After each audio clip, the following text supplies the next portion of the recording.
Ma'am শুরু করতে পারেন। আচ্ছা ঠিক আছে।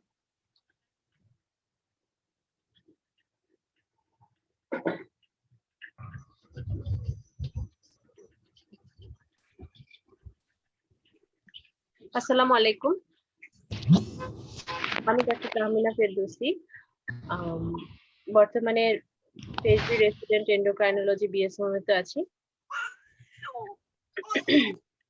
আমি আপনাদের এন্ডোক্রাইন টপিকটা নিয়ে কথা বলবো আপনাদের সাথে।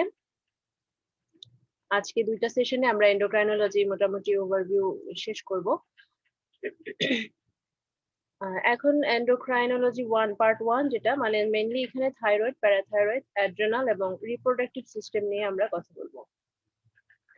আর ইভিনিং এ আমরা ডায়াবেটিস, প্যানক্রিয়াস, পিটুইটারি এবং সাথে ম্যাটারনাল মেডিসিনও শেষ করব। বাবা তাহমিনা ক্লাস থেকে। আচ্ছা, প্রথমে আমরা মানে যে কোনো সিস্টেমের প্রথমে আমরা আমাদের ডেভিডসনে দেখবেন যে খুব সুন্দর করে একটা ক্লিনিক্যাল সাইনের একটা ছবি দেওয়া আছে। এটা কিন্তু খুবই হেল্পফুল, তবে এই জিনিসটা হচ্ছে পড়তে হয় আসলে সবার শেষে, যখন আপনার পুরো সিস্টেমটা ভালোভাবে পড়া হয়ে যায়। তখন যখন আপনি এই একটা সামারি বা ওভারভিউ দেখবেন, তখন এটা খুব কাজে দেয়। ঠিক একইভাবে আমরা এন্ডোক্রাইনোলজিতে মানে কিভাবে ইনভেস্টিগেশন করব, প্রিন্সিপালস অফ ইনভেস্টিগেশন, তো জাস্ট একটা আইডিয়া নেওয়ার জন্য আমি এই বক্সটা এখানে রেখেছি। এন্ডোক্রাইনোলজির খুব ইন্টারেস্টিং জিনিস হচ্ছে যে ইনভেস্টিগেশন এবং ডাটা ইন্টারপ্রিটেশন গুলো। আমি পার্টিসিপেন্টদেরকে অনুরোধ করছি যে আপনারা দয়া করে একটু মিউট করে রাখবেন, নইলে নয়েজ হচ্ছে এবং অন্যদের ডিস্টার্ব হচ্ছে।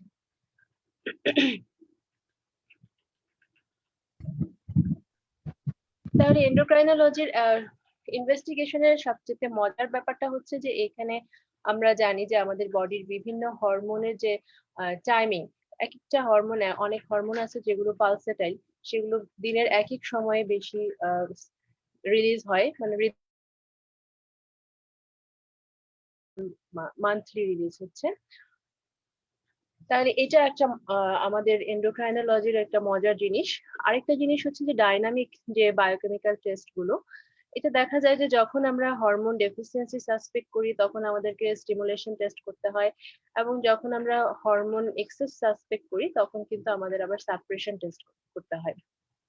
এই জিনিসগুলো খুবই ইন্টারেস্টিং, মজা ধরে ফেলতে পারলে সবারই মজা লাগবে। আরেকটা হচ্ছে যে ইমেজিং। ইমেজিং এর মধ্যেও কিন্তু এখানে শুধুমাত্র যে স্ট্রাকচারাল ইমেজিং সবসময় হেল্পফুল হয় তা না, অনেক ক্ষেত্রে আমাদেরকে ফাংশনাল ইমেজিং করতে হয়, যেমন রেডিও লেভেল আয়োডিন বা অক্সিওট্রাইড, এগুলো দিয়ে আমরা টেকনিশিয়াম স্ক্যানিং, এগুলো দিয়ে কিন্তু আমরা ইমেজিং করে থাকি।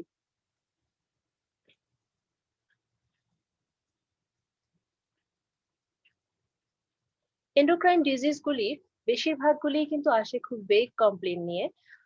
অনেক ডিজিজ আছে যে যুগের পর যুগ, মাসের পর মাস হয়তো সে পেশেন্ট বিয়ার করতেছে, কিন্তু সে অত বেশি সিমটোমেটিক না, বা তার এমন কোনো স্পেসিফিক সিমটম নাই যেটা দিয়ে সে ডক্টরের কাছে যাবে বা তার ডায়াগনোসিস হবে। যেমন সিম্পল লেথার্জি এবং ডিপ্রেশন, এই দুটো জিনিস দিয়ে কিন্তু দেখেন এন্ডোক্রাইনের কতগুলো ডিজিজ ডায়াগনোসিস হতে পারে।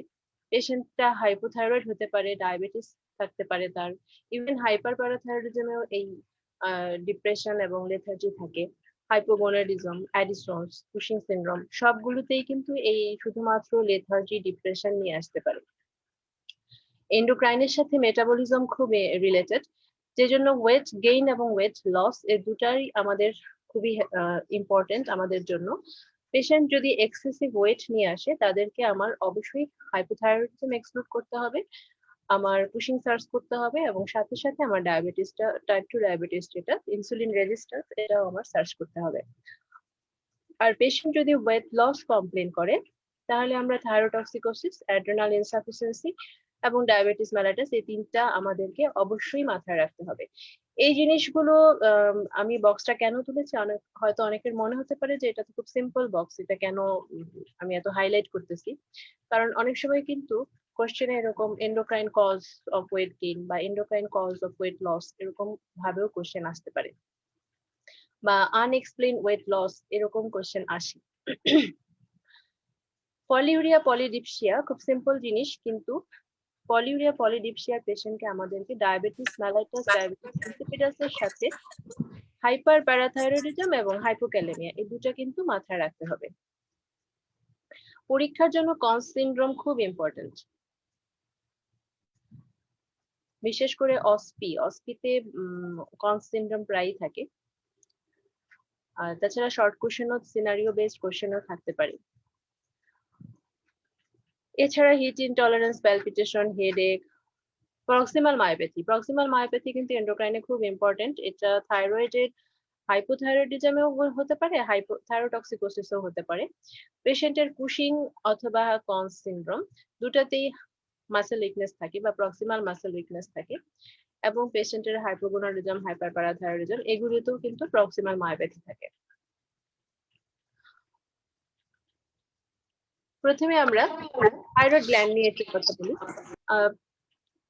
যে কোনো সিস্টেম পড়ার আগে আমরা একটু বেসিক অ্যানাটমি, বেসিক ফিজিওলজিটা একটু রিভিশন দিয়ে নিই, কারণ রিভিশন দিলে আপনার বেসিক ক্লিয়ার থাকলে পড়াটাও অনেক ভালো মনে থাকে। তো আপনারা যেহেতু এক্সাম ব্যাচ, আমার মনে হয় যে আরো এক্সামিনেশন রিলেটেড কথা বেশি বললে ভালো হবে।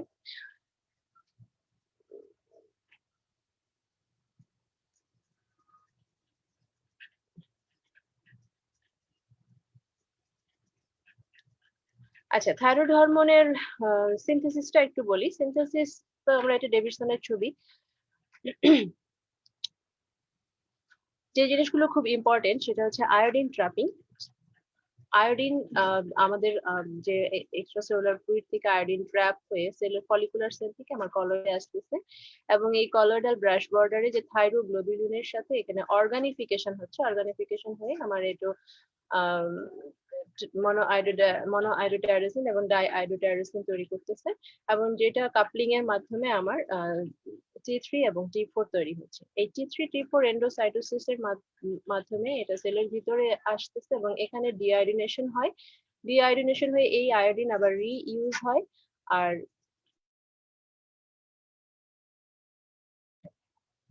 এটা হচ্ছে আমার মূল যে থাইরয়েডের সিনথেসিস। তাহলে স্টেপস অফ সিনথেসিস কি জিনিস?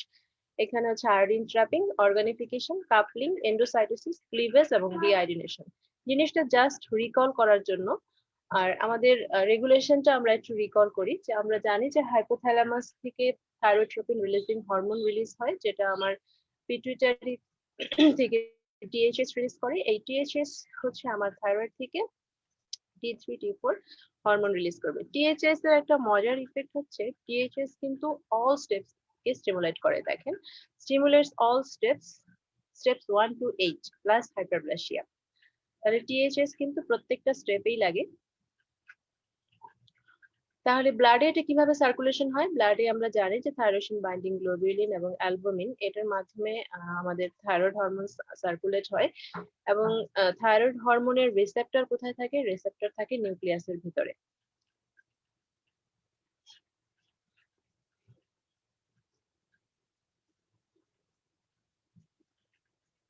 ডেভিডসনে দেখবেন প্রত্যেকটা চ্যাপ্টারেই, মানে এই থাইরয়েড বলেন, প্যারাথাইরয়েড বলেন, সবগুলোরই দেখবেন যে একটা বক্সের মধ্যে দেওয়া আছে যে হরমোন এক্সেস হলে কি কি ডিজিজ আছে, হরমোন ডেফিসিয়েন্সিতে কি কি ডিজিজ আছে।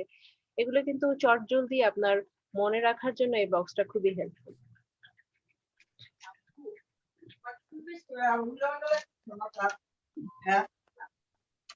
আচ্ছা, এখন আমরা আমাদের মূল আলোচনায় আসি। সেটা হচ্ছে যে যখনই আমি কোনো সিস্টেম, তখন আমাদের মাথায় রাখতে হবে যে এই টপিকটা আমি কেন করতেছি।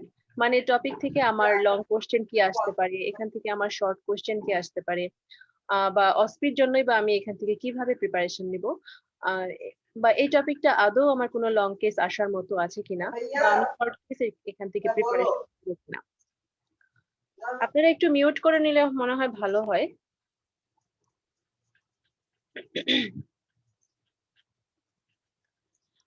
যেমন আমি একটা স্যাম্পল কোশ্চেন এখানে রেখেছি, যে হাইপারথাইরয়েডিজম থেকে মেইনলি যে ধরনের কোশ্চেন গুলা হয়, সেটা সরাসরি আপনার approach to a patient with hyperthyroidism এরকম আসতে পারে।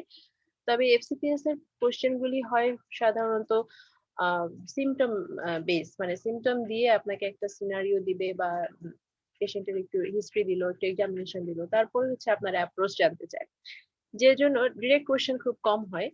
যেমন দিতে পারি এরকম যে একটা মিডল এজ ফিমেল বা একজন ইয়াং ফিমেল মানে লেডি, তার পালপিটেশন, সোয়েটিং, ট্রেমর, সাথে গয়েটার, এক্সেসিভ ডেফিকেশন, এগুলো যদি থাকে তাহলে কিন্তু আমাদের মানে যদি এই পেশেন্টের অ্যাপ্রোচ আসে তাহলে প্রথমে আমরা ডিফারেন্সিয়াল সাজাবো এবং সেই অনুযায়ী আমরা অ্যাপ্রোচটা লিখবো। অ্যাপ্রোচ লিখতে গেলে বা ইভালুয়েশন লিখতে গেলে আমাদেরকে লিখতে হবে, ক্লিনিক্যাল এক্সামিনেশন লিখতে হয় এবং ইনভেস্টিগেশন লিখতে হয়। তাহলে প্রথমে ডিফারেন্সিয়াল, তো এরকম একটা গয়েটার এবং তার যে টক্সিসিটির ফিচার দেখে প্রথম ডায়াগনোসিস হবে থাইরোটক্সিকোসিস। তারপর এই থাইরোটক্সিকোসিসের ডিফারেন্সিয়াল আসতে পারে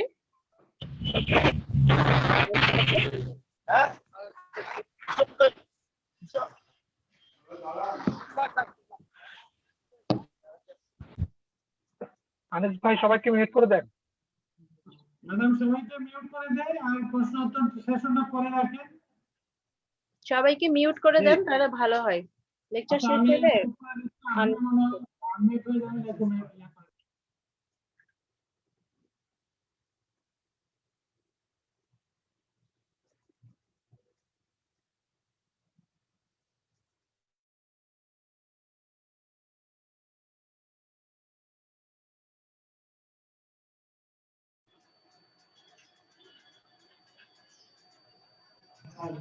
ঠিক আছে ম্যাম।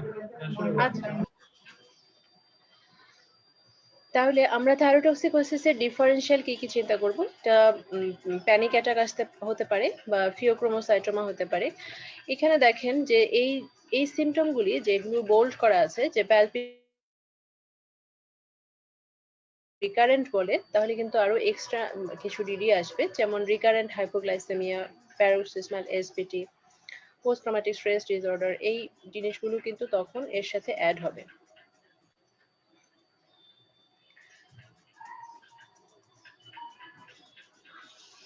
বা সিম্পল এভাবেও কোশ্চেন আসতে পারে যে middle age female lady with goitre and atrial fibrillation. এখন যখন গয়েটার এবং অ্যাট্রিয়াল ফিব্রিলেশন বলে দিবে তখন কিন্তু আমরা গ্রেভস ডিজিজ, টক্সিক অ্যাডেনোমা, তারপর মাল্টিনোডুলার গয়েটার, এরপর থাইরয়েড ম্যালিগন্যান্সি এবং সাবক্লিনিক্যাল থাইরয়েডোসিস, এইভাবে আমাদের ডিফারেনশিয়াল সাজাবো। মাল্টিনোডুলার গয়েটার সাধারণত এল্ডারলি পেশেন্টদের হয়, এই জন্য আমরা এটা টক্সিক অ্যাডেনোমার নিচে রেখেছি।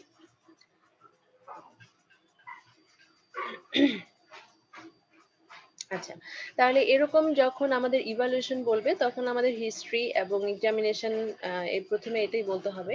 হিস্ট্রিতে আমি টক্সিসিটির আর ফিচারগুলি খুঁজবো, তার টক্সিসিটির ফিচারগুলো আছে কিনা, ডিউরেশন অফ ইলনেস, এবং এর সাথে হচ্ছে যখন আমি এক্সামিনেশন যাব এক্সাম থাইরয়েড ম্যালিগন্যান্সি যেহেতু আছে এখানে, তাহলে আমাকে চিন্তা করতে হবে যে তার প্রিভিয়াস কোনো রেডিয়েশন বা রেডিওথেরাপির হিস্ট্রি আছে কিনা, তার ফ্যামিলি হিস্ট্রি আছে কিনা, কারণ থাইরয়েড ম্যালিগন্যান্সিটা অনেকগুলি ফ্যামিলিয়াল সিনড্রোমের সাথে কিন্তু মিলে যায়। এবং সাবক্লিনিক্যাল থাইরোটক্সিকোসিস যেহেতু আছে সেজন্য আমাকে তার ফিভার, সোর থ্রোট, রিসেন্ট ফিভার, রিসেন্ট সোর থ্রোট, তারপর হচ্ছে তার মানে প্রেগন্যান্সির হিস্ট্রি।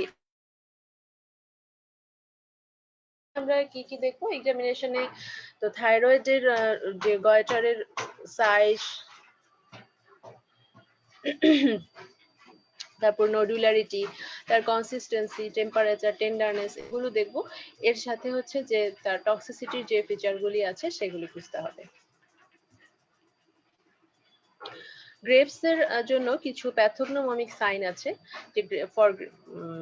যেগুলো গ্রেভস ডিজিজের জন্য প্যাথোগনোমমিক, সেগুলো আপনি আলাদা করে লিখে দিতে পারেন। যেমন গ্রেভস যেটা বাইলেটারাল এক্সোপথ্যালমাস বা গ্রেভস অরবিটোপ্যাথি, তারপর হচ্ছে থাইরয়েড অ্যাক্রোপ্যাথি, প্রিটিবিয়াল মিক্সেডিমা, এই জিনিসগুলো হচ্ছে গ্রেভস এর প্যাথোগনোমমিক সাইন।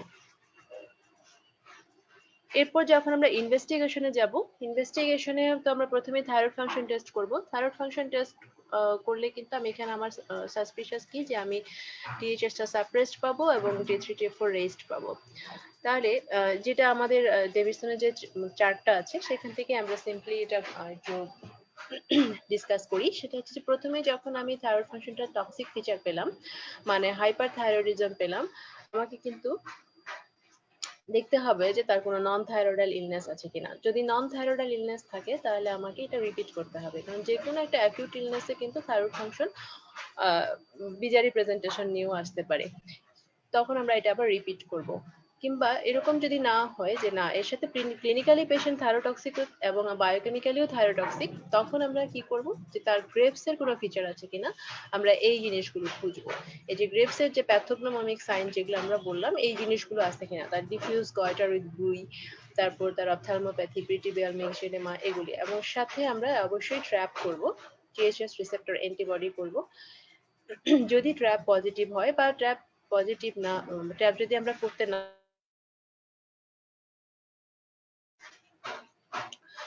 আর এখানে যদি আমাদের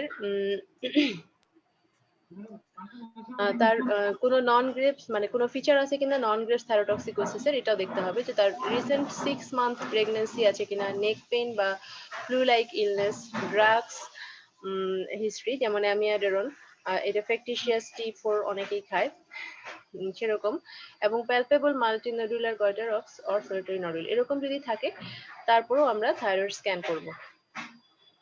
আর যদি এগুলি না থাকে, পেশেন্টের গ্রেভস এর ফিচার থাকে, তাহলে এটা সরাসরি গ্রেভস ডিজিজ। তাহলে থাইরয়েড স্ক্যান আমরা কেন করব? থাইরয়েড স্ক্যান হচ্ছে মেইনলি আমাদের যে তার স্ট্রাকচারাল যে ইয়াটা বোঝার জন্য, কনফিগারেশনটা বোঝার জন্য। সেটা হচ্ছে যে যদি পেশেন্টের ডিফিউজ আপটেক হয় তাহলে এটা গ্রেভস ডিজিজ।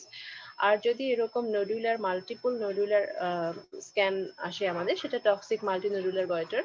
যদি একটা এরকম টক্সিক নডুল আসে তাহলে এটা টক্সিক অ্যাডেনোমা, এবং যদি তার স্টেইনটা ভালোভাবে না নেয়, লো আপটেক থাইরোটক্সিকোসিস হয়, এটাই হচ্ছে ট্রানজিয়েন্ট থাইরয়েডাইটিস বা সাবঅ্যাকিউট থাইরয়েডাইটিস বা ডিকুয়ারভেন্স থাইরয়েডাইটিস, আর বিভিন্ন নামে আমরা এটাকে লেবেল করি। বা ফেকটিশিয়াস হলেও কিন্তু এরকম লো আপটেক থাইরোটক্সিকোসিস আসবে। ম্যাডাম বাসায় কি কোনো আওয়াজ হচ্ছে? ম্যাডাম একটা শব্দ আসতেছে, আশেপাশে কি কোনো কাজ হচ্ছে নাকি? আশেপাশের ফ্ল্যাটের কে যেন বারান্দায় কি শব্দ করতেছে। কি করব বলেন, সাউন্ড প্রুফ। বেশি ডিস্টার্ব হচ্ছে, অন্য রুমে যাব? আওয়াজটা আসতেছে তো। আচ্ছা ঠিক আছে, আমি দেখি অন্য রুমে যাই তাহলে। এই পাশে বারান্দা তো, সমস্যা হতে পারে।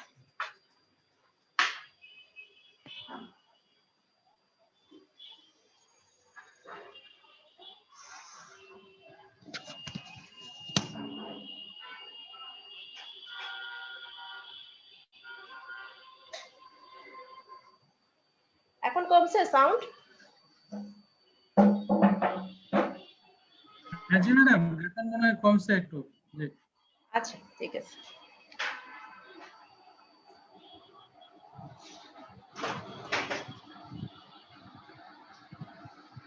আচ্ছা, তারপরে আবার ধরেন যে কোশ্চেনে এরকম আসতে পারে যে solitary thyroid nodule. Solitary thyroid nodule কিন্তু রিটেন কোশ্চেন জন্য খুবই ইম্পর্টেন্ট টপিক। এটা শর্ট কোশ্চেন আসতে পারে, আবার ব্রড কোশ্চেনের ফরম্যাটেও আসতে পারে।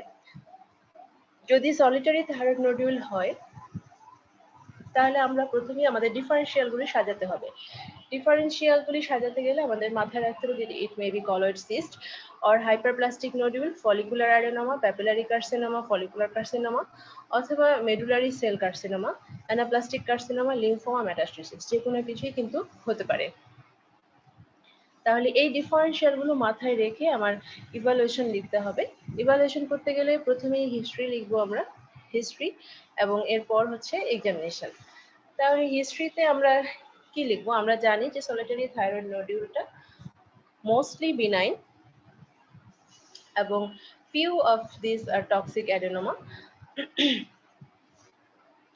হিস্ট্রিতে যদি আমাদের পেশেন্টের বয়স 20 to 40 ইয়ার্স হয় তাহলে প্যাপিলারি কার্সিনোমা হওয়ার চান্স বেশি।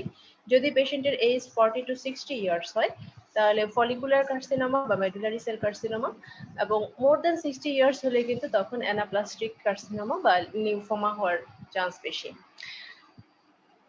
এবং থাইরয়েডের আমরা জানি যে থাইরয়েডের যে কোনো ডিজিজ ফিমেল পেশেন্টের বেশি হয়। ইভেন এই সলিটারি থাইরয়েড নডিউলও ফিমেল পেশেন্টেই কমন, এক্সেপ্ট হচ্ছে মেডুলারি সেল কার্সিনোমা, যেটা মেল পেশেন্টে কমন। আর রেসিডেন্সের একটা রিলেশন আছে, কারণ এটা এন্ডেমিক যে গয়টারের সাথে রিলেশন আছে। আর এক্সপোজার টু রেডিয়েশন, যদি তার আর্লি লাইফে রেডিয়েশন এক্সপোজারের হিস্ট্রি থাকে, তাহলে কিন্তু তার যে কোনো একটা ম্যালিগন্যান্সি হওয়ার চান্স বেশি।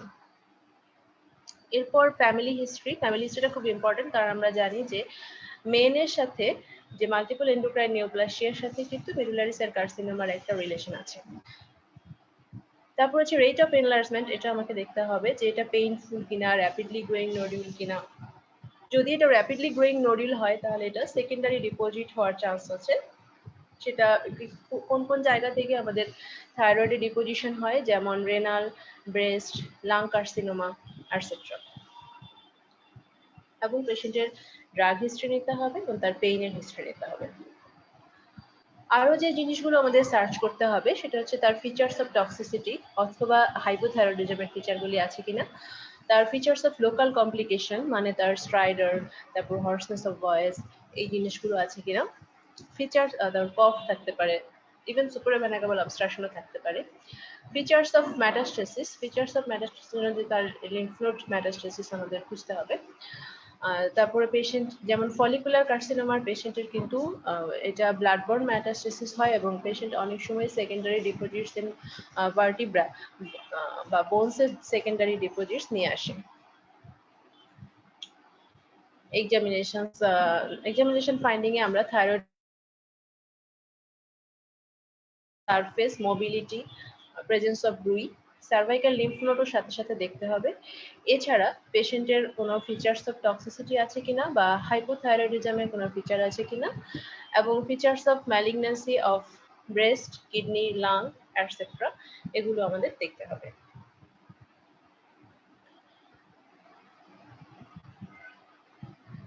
যখন আমার হিস্ট্রি এবং এক্সামিনেশন শেষ হয়ে গেল তখন আমি যাব ইনভেস্টিগেশনে। ইনভেস্টিগেশনে আমরা প্রথমেই কি করব, প্রথমেই হচ্ছে থাইরয়েড ফাংশন টেস্ট করতে হবে। থাইরয়েড ফাংশন টেস্ট করতে গেলে আমাকে পুরা তার T3, T4, TSH সবই দেখতে হবে। Should be measured in all patient with a goitre or solitary thyroid nodule. এই থাইরয়েড ফাংশন টেস্টের ওপরেই কিন্তু ডিপেন্ড করবে যে আমি এরপরে কোন ইনভেস্টিগেশন করব। কারণ একটা পেশেন্ট যদি হাইপোথাইরয়েড তার ফিচার আসে তাহলে কিন্তু সেই পেশেন্টের আর থাইরয়েড স্ক্যান করার কোনো দরকার নেই, কারণ হাইপোথাইরয়েডিজম আসলে আমাদেরকে তার থাইরোসিন রিপ্লেসমেন্ট দিতে হবে এবং বড় জোর আমরা তার অ্যান্টিবডিটা দেখতে পারি যেটা অটো ইমিউন কজ কিনা। আর যদি তার হাইপারথাইরয়েডিজমের ফিচার আসে বা টক্সিসিটির ফিচার আসে কিংবা বায়োকেমিক্যালি ইউথাইরয়েড আসে তখন কিন্তু আমরা থাইরয়েড স্ক্যান করব। থাইরয়েড স্ক্যান কেন করব, যেটা হচ্ছে হট নোডিউল বা ওয়ার্ম নোডিউল দেখার জন্য আর হচ্ছে কোল্ড নোডিউলকে এক্সক্লুড করার জন্য। যদি ম্যালিগন্যান্সি হয় তাহলে কোল্ড নোডিউল হবে, আর যদি এটা টক্সিক নোডিউল হয় বা অটোনমাস নোডিউল হয় তাহলে হচ্ছে এটা হট নোডিউল আসবে। থাইরয়েড আল্ট্রাসাউন্ডের একটা ইম্পর্টেন্ট রোল আছে এই সলিটারি থাইরয়েড নোডিউলের।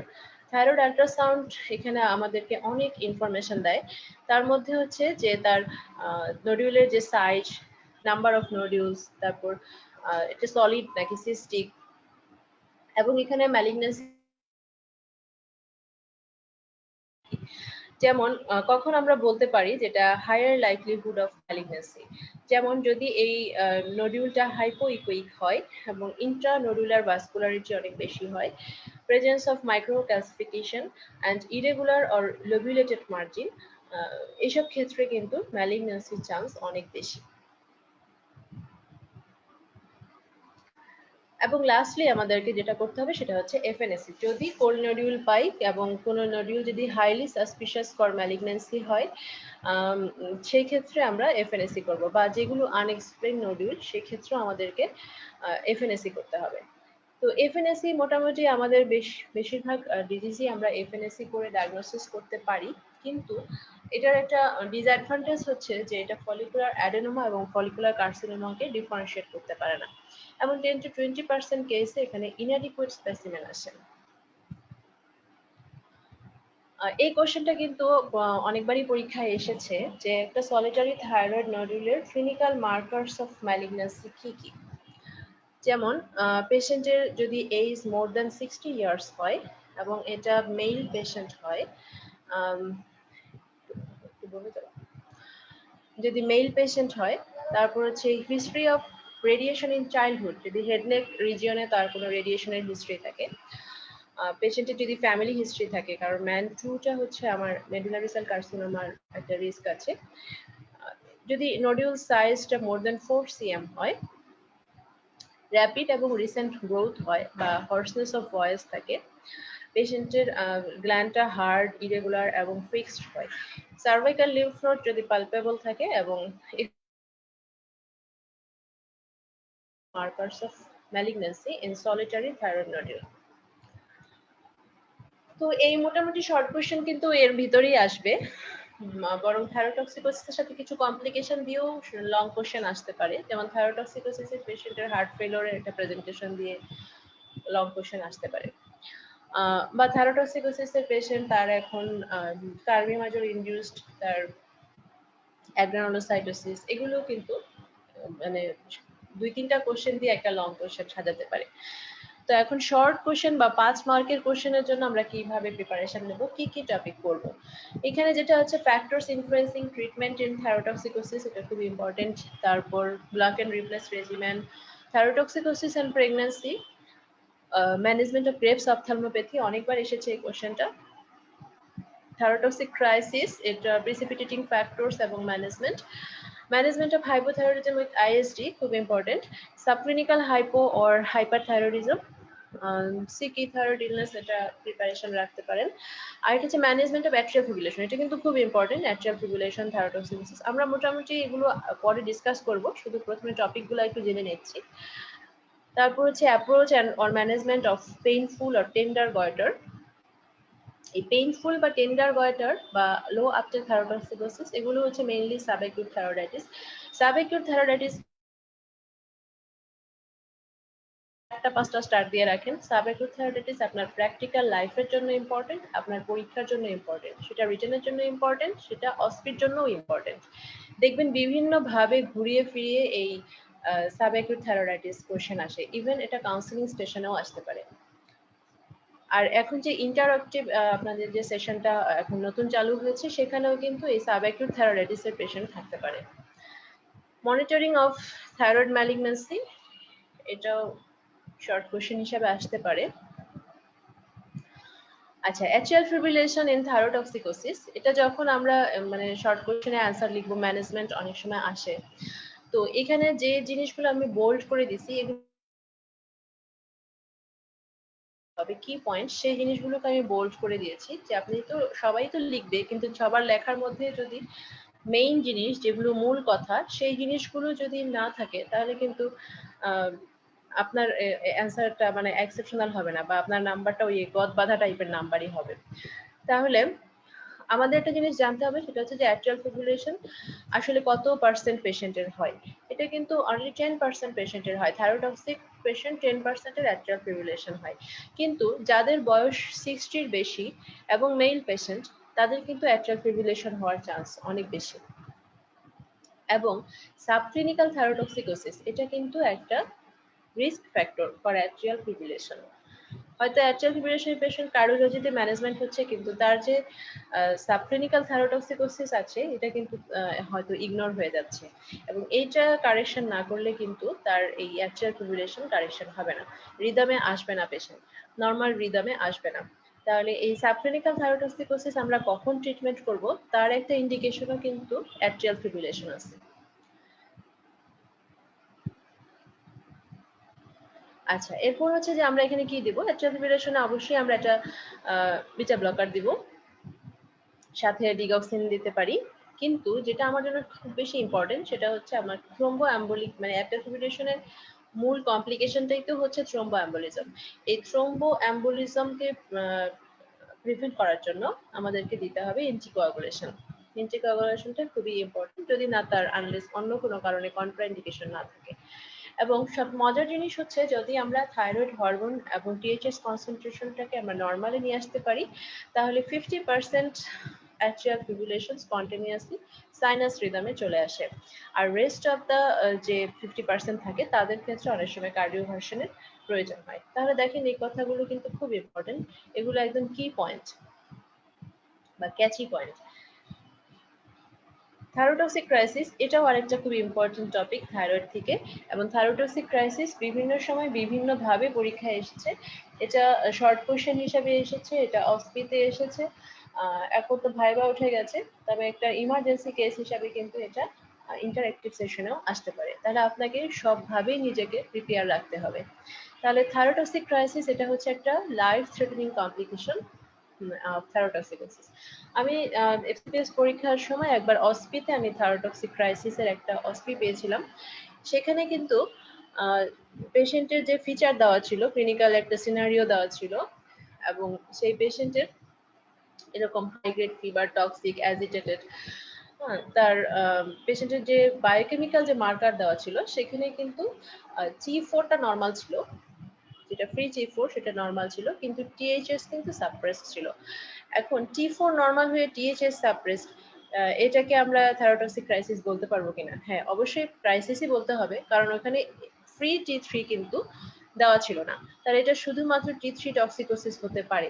সেই জন্য যখন এটার ফার্দার ইনভেস্টিগেশন চেয়েছে ওখানে কিন্তু তার ওই T3 লেভেলটা আমাদেরকে এক্সট্রা করে লিখতে হয়েছে, এবং এটা লিখতে হবে।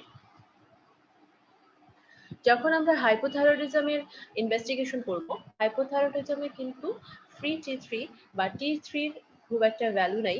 আমরা কিন্তু শুধুমাত্র টিএইচএস করি এবং FG4 করি। T3 কিন্তু দেখা হয় না ফর হাইপো। কেন দেখা হয় না?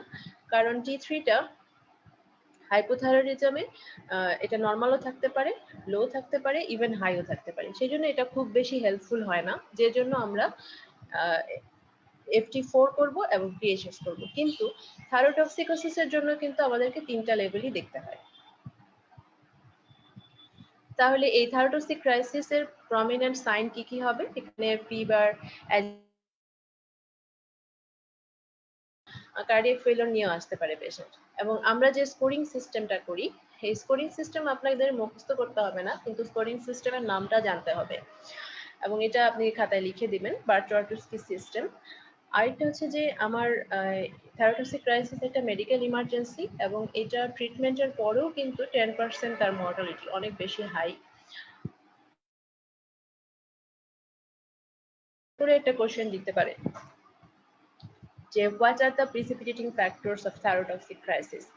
তাহলে এখানে আমাদেরকে মনে রাখতে হবে 3টা প্রিসিপিটেটিং ফ্যাক্টর আছে। একটা হচ্ছে যে ইনফেকশন, যে কোনো ইনফেকশনে পেশেন্ট থাইরোটক্সিক ক্রাইসিসে যেতে পারে। এরপর হচ্ছে যে previously unrecognised or ইনঅ্যাডিকুয়েটলি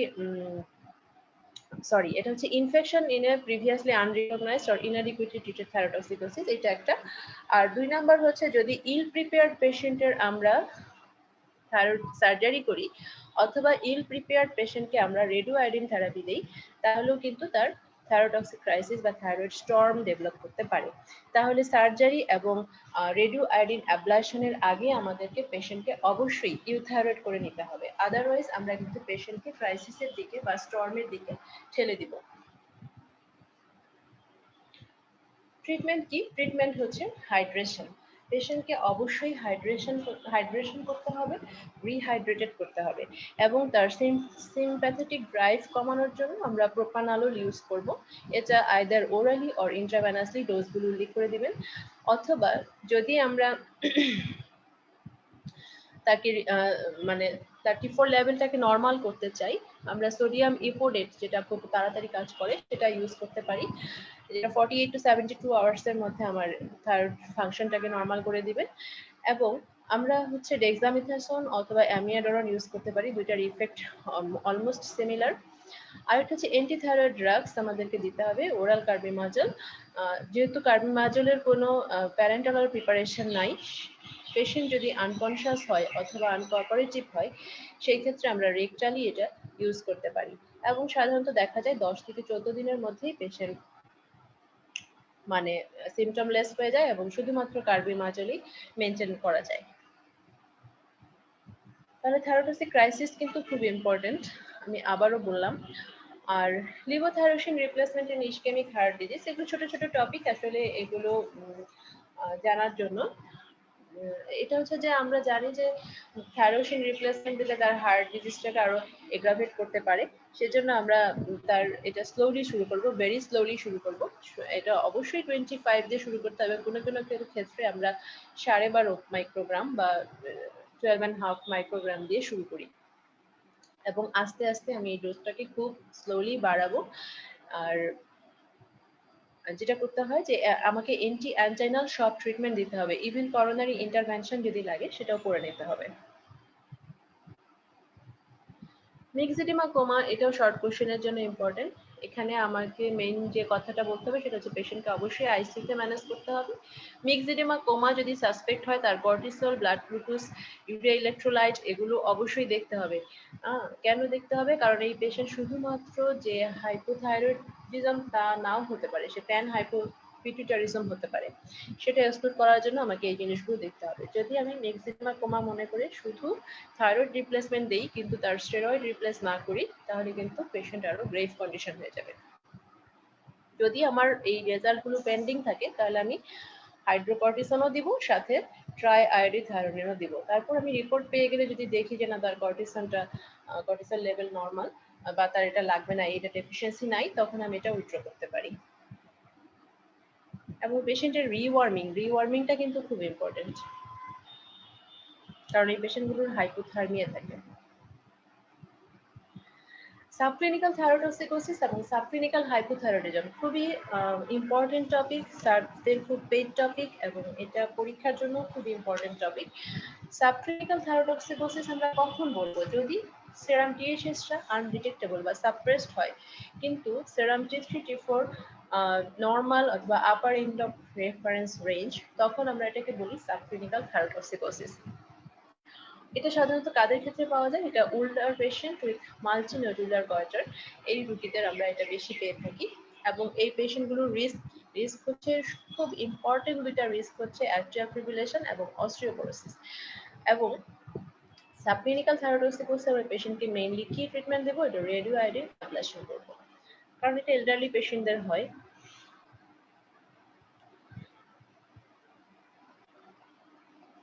R subclinical hypothyroidism, এটা কি জিনিস? এটা হচ্ছে যে টিএইচএসটা রেজড, কিন্তু তার T3 T4 হচ্ছে lower end of the reference range, সেটা হচ্ছে আমাদের সাবক্লিনিক্যাল হাইপোথাইরয়েডিজম। এখন সাবক্লিনিক্যাল হাইপোতে আমরা কখন ট্রিটমেন্ট দেবো? আপনারা দেখবেন হরহামেশাই নিজেদের প্র্যাকটিক্যাল লাইফেও দেখবেন যে টিএইচএসটা খুব সামান্য বাড়তি, হয়তো 7, 8, 9, 10, 11 এরকম টিএইচএস নিয়ে অনেক রুগী আসবে আপনাদের কাছে। সেই ক্ষেত্রে আমরা কি করব? কখন ট্রিটমেন্ট দিব, কখন ট্রিটমেন্ট দিব না? তাহলে ট্রিটমেন্ট দেওয়ার কিছু ইন্ডিকেশন আছে। সেই ইন্ডিকেশনগুলো কি কি? একটা হতে পারে যে যদি আমরা থাইরয়েড অ্যান্টিবডি করব, যদি অ্যান্টিবডি টু থাইরয়েড পারঅক্সিডেজ এটা পজিটিভ হয়, তাহলে আমরা তাকে ট্রিটমেন্ট দিয়ে দেব। কারণ এখন হয়তো সাবক্লিনিক্যাল আছে, কিছুদিন পরেই সে একটা ওভার হাইপোথাইরয়েডিজম নিয়ে আসবে। তারপর পেশেন্ট যদি প্রাইমারি ইনফারেকশন হচ্ছে না বলেই তার ফার্টিলিটিটা হচ্ছে না, প্রেগনেন্সিতে দিতে হবে। যদি টিএইচএস মোর দেন 10 হয় সেক্ষেত্রে দিতে হবে। ডিসলিপিডেমিয়া থাকলে দিব। এবং বায়োকেমিক্যাল সাবক্লিনিক্যাল রেঞ্জ মানে 6 থেকে 10, কিন্তু তার ওভার ক্লিনিক্যাল ম্যানিফেস্টেশন, তাহলে আমাদের তাকে ট্রিটমেন্ট দিতে হবে। এই যে 6টা ইন্ডিকেশন বললাম, এই 6টা ইন্ডিকেশন কিন্তু খুবই ইম্পর্টেন্ট। এরপর হচ্ছে যে levothyroxine should be given in a dose sufficient to restore TSH concentration to normal.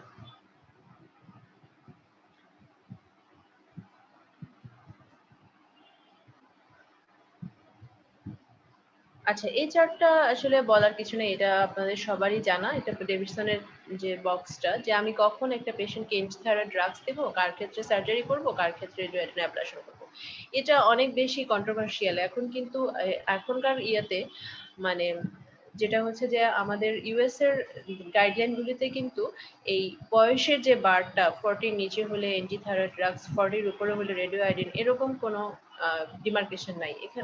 ওরা বলতেছে সবার ক্ষেত্রে রেডিও আয়োডিন অ্যাবলেশন করার জন্য। রেডিও আয়োডিন অ্যাবলেশন খুব ভালো ট্রিটমেন্ট, কারণ অ্যান্টিথাইরয়েড ড্রাগসের বেশিরভাগগুলি আবার রিল্যাপস হয় এবং দেখা যায় 2 বছর ড্রাগস খাওয়ার পরও এটা ভালো রেসপন্স করে না।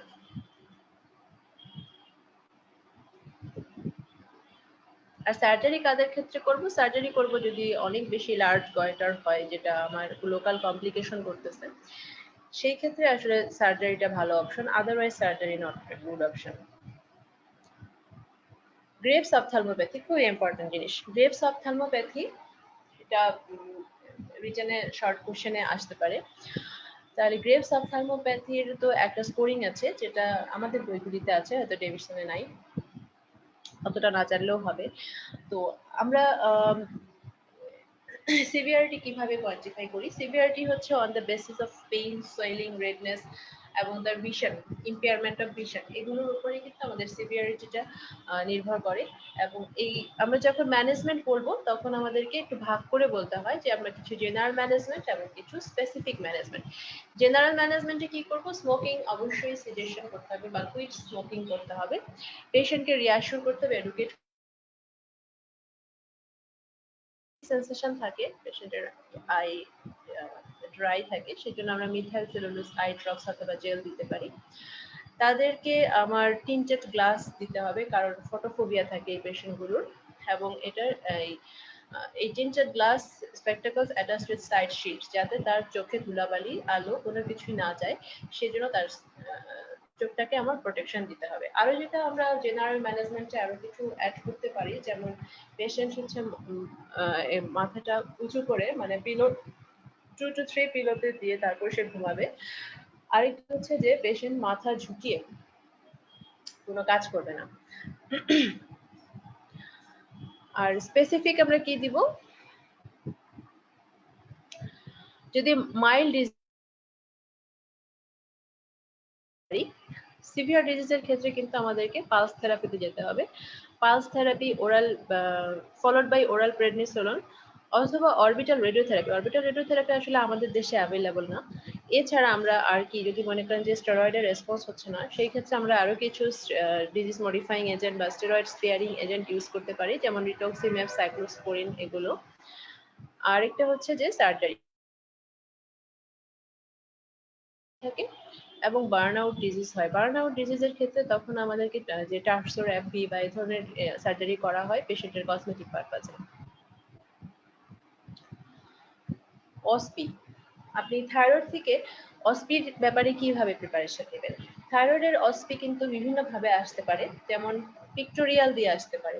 একটা হয়তো গ্রেভস অপথ্যালমোপ্যাথি ছবি দিয়ে আপনাকে দিতে পারে, অথবা পেশেন্টের একটা হাইপোথাইরয়েড ফেস বা একটা হাইপারথাইরয়েড ফেস, এখানে ফেস দিয়ে আপনাকে সিনারিও দিয়ে প্রশ্ন দিতে পারে। হাইপারথাইরয়েড ফেস যেটা হচ্ছে একজোপথ্যালমাস, তার সাথে গয়টার এবং ছবি থাকতেও পারে, নাও থাকতে পারে। পামার ইরাইদেমা একটা অ্যাসোসিয়েটেড ইমেজ দিতে পারে, সোয়েটি হ্যান্ড, তারপর হচ্ছে প্রিটিবিয়াল মিক্সিডেমা, এগুলোর ছবি দিয়ে কিন্তু অসপিতে কোশ্চেন আসতে পারে। এছাড়া ডাটা ইন্টারপ্রিটেশন, এন্ডোক্রাইনের জন্য ডাটা ইন্টারপ্রিটেশন খুব ইম্পর্টেন্ট। ডাটা ইন্টারপ্রিটেশনে সাবঅ্যাকিউট থাইরয়েডাইটিস, হাইপো অথবা হাইপারথাইরয়েডের feature, thyrotoxic crisis, subclinical hyper or subclinical hypo, sick thyroid illness, এগুলো কিন্তু ডাটা ইন্টারপ্রিটেশনে আসে। ইভেন ইসিজি দিয়ে দিতে পারে, যেমন অ্যাট্রিয়াল ফিব্রিলেশন দিয়ে একটা টক্সিক পেশেন্টের ফিচার দিতে পারে, অথবা লো ভোল্টেজ ইসিজি দিয়ে সাইনাস ব্রেডিকার্ডিয়া লো ভোল্টেজ ইসিজি, এটা কিন্তু আমাদের হাইপোথাইরয়েডিজমের পেশেন্টের থাকতে পারে।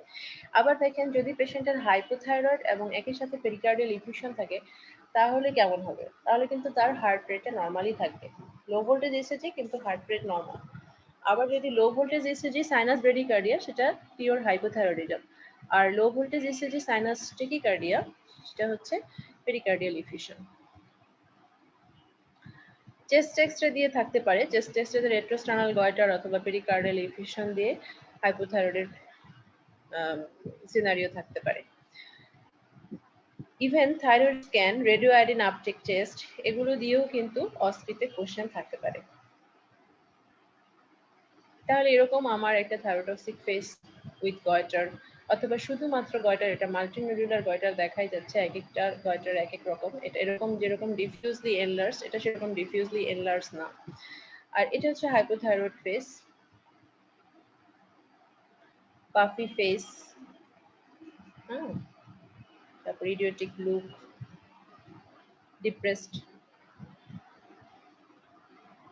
শুধুমাত্র এরকম আমাদের bilateral exophthalmos lid lag lid retraction এরকম ছবি দিয়েও কিন্তু অস্পি কোশ্চেন থাকতে পারে, বা প্রিটিবিয়াল মিক্স ইডেমা।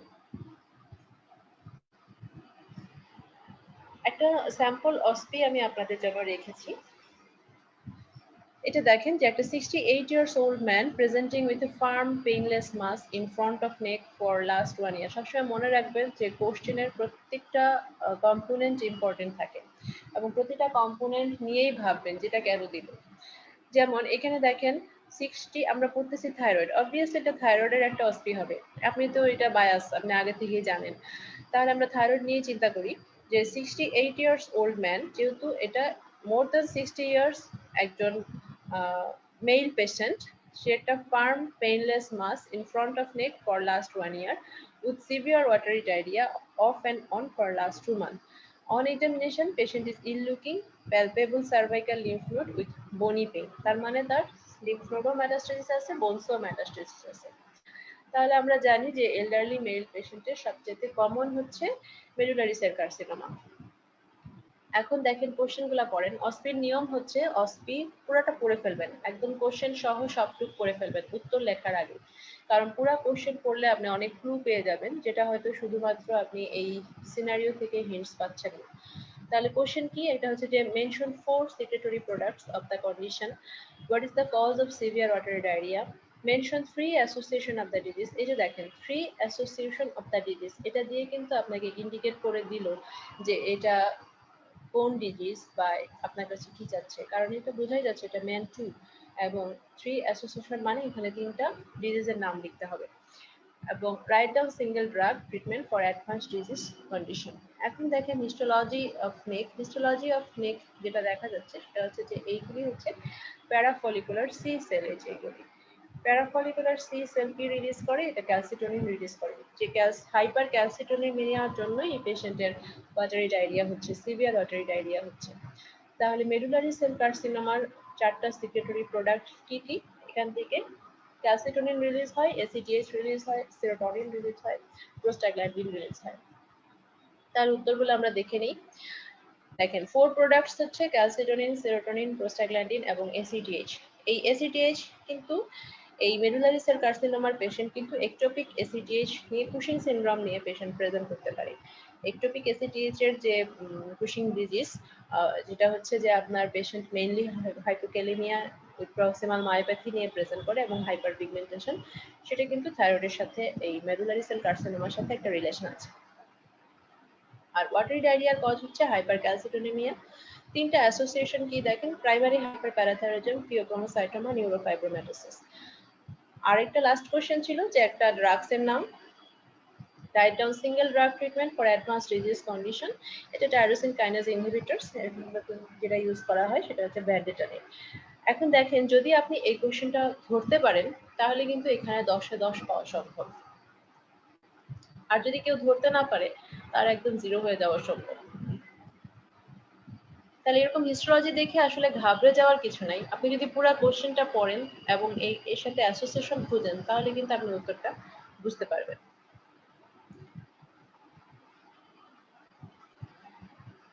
আচ্ছা, আরো অস্পির জন্য আমাদেরকে যেভাবে প্রিপারেশন নিতে হয় সেটা হচ্ছে অস্পিতে যেরকম কোশ্চেন আসে সেটা হচ্ছে যে গদ বাঁধা কিন্তু সিমটম বা সিনারিও এভাবে গদ বাঁধা চায় না।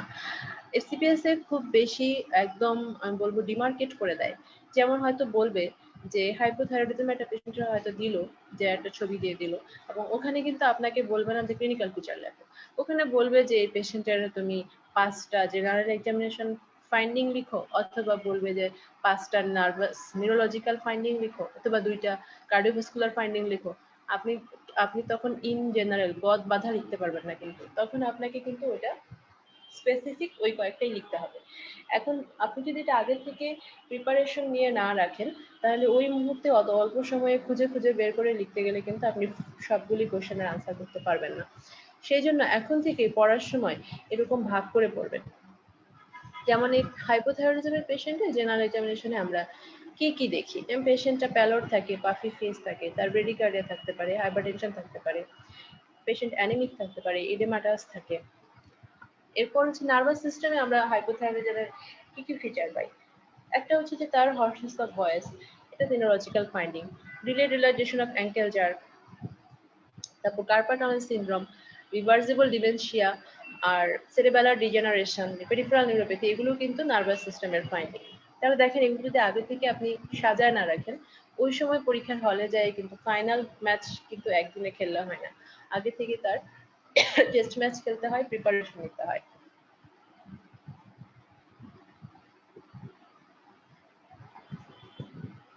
আচ্ছা, আর কার্ডিওভাস্কুলারে কি আসতে পারে? কার্ডিওভাস্কুলারে ব্রেডিকার্ডিয়া, হাইপারটেনশন, পেরিকার্ডিয়াল ইফিউশন বা ফিচার্স অফ পেরিকার্ডিয়াল ইফিউশন। একইভাবে হাইপারথাইরয়েডিজমেও আপনি এভাবে প্রিপারেশন নিয়ে রাখবেন যে তার জেনারেল ফিজিক্যাল এক্সামিনেশনে আমরা কি কি পাবো। হাইপারথাইরয়েডিজম অনেক বেশি ফাইন্ডিং পাওয়া যায়। তারপর হচ্ছে তার 6 হ্যান্ড ফাইন্ডিংস, এটা খুব জনপ্রিয়, এটা সবাই পড়ে। কিন্তু cardiovascular finding, nervous system finding, এই জিনিসগুলো কিন্তু অনেকেই আলাদা করে পড়বে না, কিন্তু এগুলো পড়ে রাখতে হবে, কারণ পরীক্ষায় কোনটা কখন দিয়ে দিবে এটা কিন্তু কোনো ঠিক নেই। লং কেসের জন্য আপনি কিভাবে প্রিপারেশন নেবেন? লং কেসে আপনাকে গ্রেভস ডিজিজ লং কেসে থাকতে পারে, যদি ওয়ার্ডে থাকে তাহলে এটা অবশ্যই দিয়ে দিবে। ইভেন থাইরোটক্সিকোসিসের সাথে হার্ট ফেলোর, এটা লং কেস আসতে পারে। এবং হাইপোথাইরয়েডিজম, শুধুমাত্র পিওর হাইপোথাইরয়েডিজম লং কেসে এফসিপিএস এ থাকবে না, কিন্তু এটা মনে রাখবেন যে কোনো অটো ইমিউন ডিজিজের সাথে হাইপোথাইরয়েডিজম অ্যাসোসিয়েশন থাকতে পারে, এটা আপনাকে খুঁজতে হবে, প্রত্যেকটা রোগীর ক্ষেত্রেই খুঁজবেন। এবং অনেক সময় রোগীরা বলতে পারে না, অনেক দিন থেকে এই ওষুধটা খায় তো তারা এটা ভুলে যায়, কিন্তু আপনার রোগীর ব্যাপারে যে ইনফরমেশন দেওয়া আছে সেখানে কিন্তু বলা আছে যে এই পেশেন্ট হাইপোথাইরয়েড, কিন্তু এই পেশেন্ট কিন্তু এবার হাইপোথাইরয়েডিজম নিয়ে আসে নাই, সে হয়তো এটা আপনাকে বলবে না। তো আপনি কিভাবে বের করবেন? একটা হচ্ছে প্রথমে জিজ্ঞেস করে থাইরয়েডের তার কোনো সমস্যা আছে কিনা, থাইরয়েডের জন্য কোনো ওষুধ খায় কিনা, এভাবে এটা শোনার চেষ্টা করবেন। এবং এরপরে যদি এখানেও আপনি কোনো পজিটিভ হিস্ট্রি না পান, তখন আপনি জিজ্ঞেস করবেন যে সকালে ভোরবেলায় উঠে খালি পেটে কোনো ওষুধ খান কিনা। ওই সময় দেখবেন যে অনেক রোগী বলতে পারে। ইভেন আপনার এসএলইর পেশেন্ট, রিউমাটয়েড আর্থ্রাইটিসের পেশেন্ট, তারপর ধরেন যে কোনো ডায়াবেটিসের পেশেন্ট, তাদের কিন্তু অ্যাসোসিয়েশন হাইপোথাইরয়েডিজম থাকতে পারে। সিকেডির পেশেন্টেরও হাইপোথাইরয়েডিজম থাকতে পারে। অতএব এই জিনিসগুলো তখন খেয়াল করে খুঁজে বের করবেন। শর্ট কেসে থাইরয়েড জেনারেল এক্সামিনেশনে শর্ট কেস ইনভ্যারিয়েবলি দিয়ে দেয়। যদি থাইরয়েডের কোনো কেস মানে ওয়ার্ডে থাকে, তাহলে এটা পরীক্ষা চলাকালীন শর্ট কেস এটা নিবেই। এটা স্যারদের খুব প্রিয় জিনিস। এভাবে আপনাকে বলতে পারে যে লুক এট দ্য ফেস বা look at the patient and do the relevant. হয়তো তার একটা গয়টার আছে, কিংবা তার বায়োল্যাটারাল এক্সোপথ্যালমাস আছে, কিংবা পেশেন্টের টক্সিসিটি, যেমন তার হয়তো ফাইন ট্রেমর আছে, আপনি কিন্তু ফাইন ট্রেমর না দেখলে এটা মিস করে যাবেন।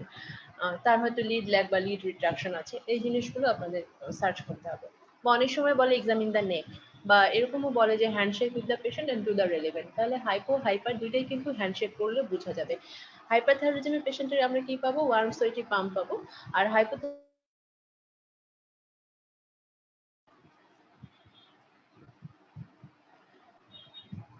ইন্টারেক্টিভ সেশনের জন্য বা অস্পির জন্য আরো যে জিনিসগুলো টপিকগুলো ইম্পর্টেন্ট, সেটা হচ্ছে যে thyroid function test with interpretation, এটা খুবই ইম্পর্টেন্ট। এটা দেখবেন ডেভিডসন একটা অনেক বড় বক্স আছে, ওটা একটু দেখার চেষ্টা করবেন। লো আপটেক থাইরয়েডাইটিস, এটা তো আগেও বলেছি আমি, আবারও বললাম, এটা খুব ইম্পর্টেন্ট। ড্রাগ ইফেক্ট গুলো একটু দেখে রাখবেন। Indirect evidence of hypo and hyper, এটা কিন্তু মানে ডাটা ইন্টারপ্রিটেশনে এগুলো কাজে লাগে। থাইরয়েড ডিজিজ অ্যান্ড প্রেগন্যান্সি খুব ইম্পর্টেন্ট জিনিস। আরেকটা জিনিস দেখেন, dermatological manifestation of hypothyroidism. Dermatological অনেক ম্যানিফেস্টেশন আছে হাইপোথাইরয়েডিজমের। ফেশিয়ালে কি কি হয়? Purplish lip, malar flush, periorbital oedema, loss of lateral eyebrows, pallor, এগুলো। পেশেন্টের একটা ইউলিস্টিন্ট কালার, স্কিন কালার থাকে, যেটাকে ক্যারোটোনেমিয়া বলে। বা এই পেশেন্টগুলো ইরাইদেমা আবাগনি থাকতে পারে, ড্রাই স্কিন, ড্রাই হেয়ার থাকতে পারে। মিক্সিডিমা একটা মেটিকুলাস ডিজিজ, যেটা এমন একটা মজার ডিজিজ যেটা আমাদের টেলিফোনে ডায়াগনোসিস করা সম্ভব। আচ্ছা, এটা হচ্ছে যে সেই রেয়ার প্রেজেন্টেশন, অ্যাটিপিক্যাল প্রেজেন্টেশন বা আনকমন প্রেজেন্টেশন। তাহলে হাইপারের কি কি আছে? হাইপারথাইরয়েডিজমের পেশেন্টের যেগুলো মানে অ্যাটিপিক্যাল ফিচার, তার মধ্যে দেখেন অ্যাজমা, এটা একটা অ্যাটিপিক্যাল জিনিস, gynaecomastia, spider naevi, onycholysis, pigmentation. আর হাইপোতে কি হবে? হাইপোতে হচ্ছে সাইকোসিস, গ্যালাক্টোরিয়া, ইম্পোটেন্সি, আইলিয়াস বা ascites, pericardial and pleural effusion, cerebellar ataxia, myotonia. এগুলো হচ্ছে এদের অ্যাটিপিক্যাল প্রেজেন্টেশন। এটা হচ্ছে সেই থাইরয়েড ফাংশন টেস্টের ইন্টারপ্রিটেশন, যেটা হচ্ছে প্রাইমারি থাইরোটক্সিকোসিস, এটা খুব ইম্পর্টেন্ট, এটা লাগবে। সাবক্লিনিক্যাল থাইরোটক্সিকোসিস, এটাও লাগবে। তারপর হচ্ছে সেকেন্ডারি হাইপোথাইরয়েডিজম, এটা খুব ইম্পর্টেন্ট। সেকেন্ডারি হাইপোথাইরয়েডিজমে দুই রকম থাকতে পারে। একটা হচ্ছে যে টিএইচএসটা আনডিটেক্টেবল থাকতে পারে, অথবা টিএইচএস নরমাল থাকতে পারে, বা টিএইচএসটা মাইল্ডলি এলিভেটেড থাকতে পারে। তিন রকমই থাকতে পারে। প্রাইমারি হাইপোথাইরয়েডিজম, সাবক্লিনিক্যাল হাইপোথাইরয়েডিজম, এই দুইটাই ইম্পর্টেন্ট। এগুলো হচ্ছে সেই non specific lab abnormality. Mainly thyrotoxic পেশেন্টের কি হয়, এখানে মাইল্ড হাইপারক্যালসিমিয়া থাকে, বিলিরুবিনটা রেজ থাকবে, রেজড এএলজি বা অ্যালকালাইন ফসফেটেস এগুলো থাকবে। আর হাইপোর পেশেন্টের ক্রিয়েটিন কাইনেজ বেশি থাকে, এএসটি বেশি থাকে, এলডিএইচ বেশি থাকে, হাইপার কোলেস্টেরোলেমিয়া থাকে, এবং নর্মোসাইটিক নর্মোক্রমিক অথবা ম্যাক্রোসাইটিক অ্যানিমিয়া থাকে। আর এই পেশেন্টগুলোর হাইপোনাইট্রোমিয়া হয়। আমরা জানি যে এই হাইপোনাইট্রোমিয়াটা হচ্ছে ডাইলিউশনাল বা আইসোটোনিক। প্যারাথাইরয়েড, থাইরয়েড পড়তে পড়তে আমাদের 1 ঘন্টা চলে গেল। প্যারাথাইরয়েড দেখেন, আমরা জানি যে আমাদের থাইরয়েডের পিছনে খুব ছোট ছোট 4টা গ্ল্যান্ড আছে, যেগুলোকে বলা হয় প্যারাথাইরয়েড গ্ল্যান্ড। এই প্যারাথাইরয়েড মেইনলি আমাদের বোনস যে হোমিওস্টেসিস বা ক্যালসিয়াম হোমিওস্টেসিসের সাথে রিলেটেড। প্যারাথর্মোন কি করতেছে? প্যারাথর্মোন হচ্ছে ক্যালসিয়াম লেভেলটা বাড়ায়। কিভাবে বাড়ায়? একটা হচ্ছে যেটা সরাসরি কিডনিতে ক্যালসিয়াম রিঅ্যাবজর্পশন বাড়াচ্ছে, আরেকটা হচ্ছে যে বোনস থেকে অস্টিওক্লাস্টিক অ্যাক্টিভিটির মাধ্যমে এটা ক্যালসিয়ামের কনসেন্ট্রেশন ব্লাডে বাড়াচ্ছে। আরেকটা হলো যে এই ভিটামিন ডি কে অ্যাক্টিভ ফরমেট করে। এই ভিটামিন ডি হচ্ছে ডার্ট থেকে ক্যালসিয়াম অ্যাবজর্পশনে হেল্প করে। তাহলে এই 3 ভাবে আমার ক্যালসিয়াম মেনটেন হচ্ছে, এবং যখন ক্যালসিয়াম বেড়ে যাচ্ছে তখন এটা নেগেটিভ ফিডব্যাকে প্যারাথর্মোন সেক্রেশনটা কমিয়ে দিচ্ছে।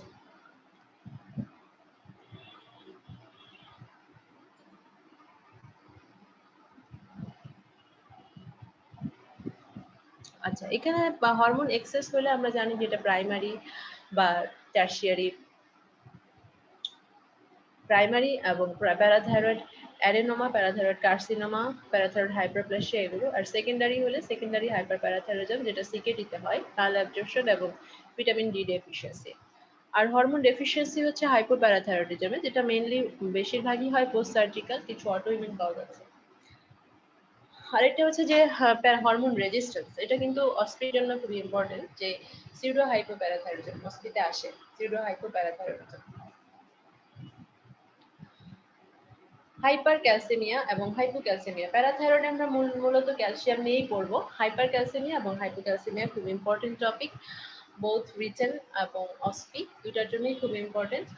তো আমাদের নর্মাল লেভেল জানতে হবে, কিছু কিছু জিনিসের নর্মাল লেভেল অবশ্যই মুখস্থ থাকতে হবে, কারণ একটু ডাটা ইন্টারপ্রিটেশনে আপনার কাজে লাগবে।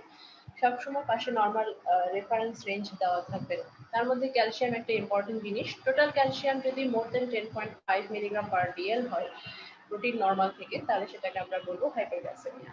এবং আয়নাইজড ক্যালসিয়াম যদি আমরা মেজার করি তাহলে এটা মোর দেন 5.6 হবে।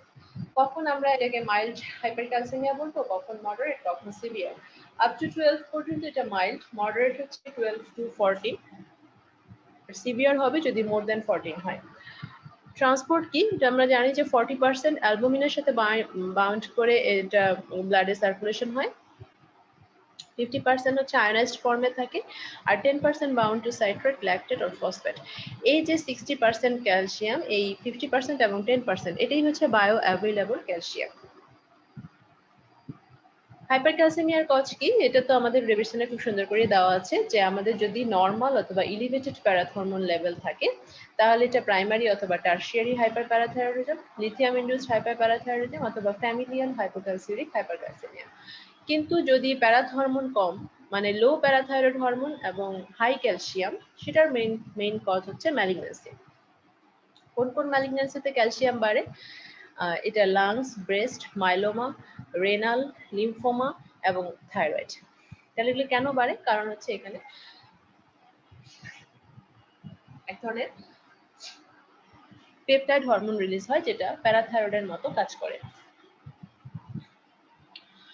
এখন আর কিছু গ্র্যানুলোম্যাটাস ডিজিজ আছে যেগুলোতে আমাদের হাইপারক্যালসেমিয়া হতে পারে, যেমন সার্কোডোসিস।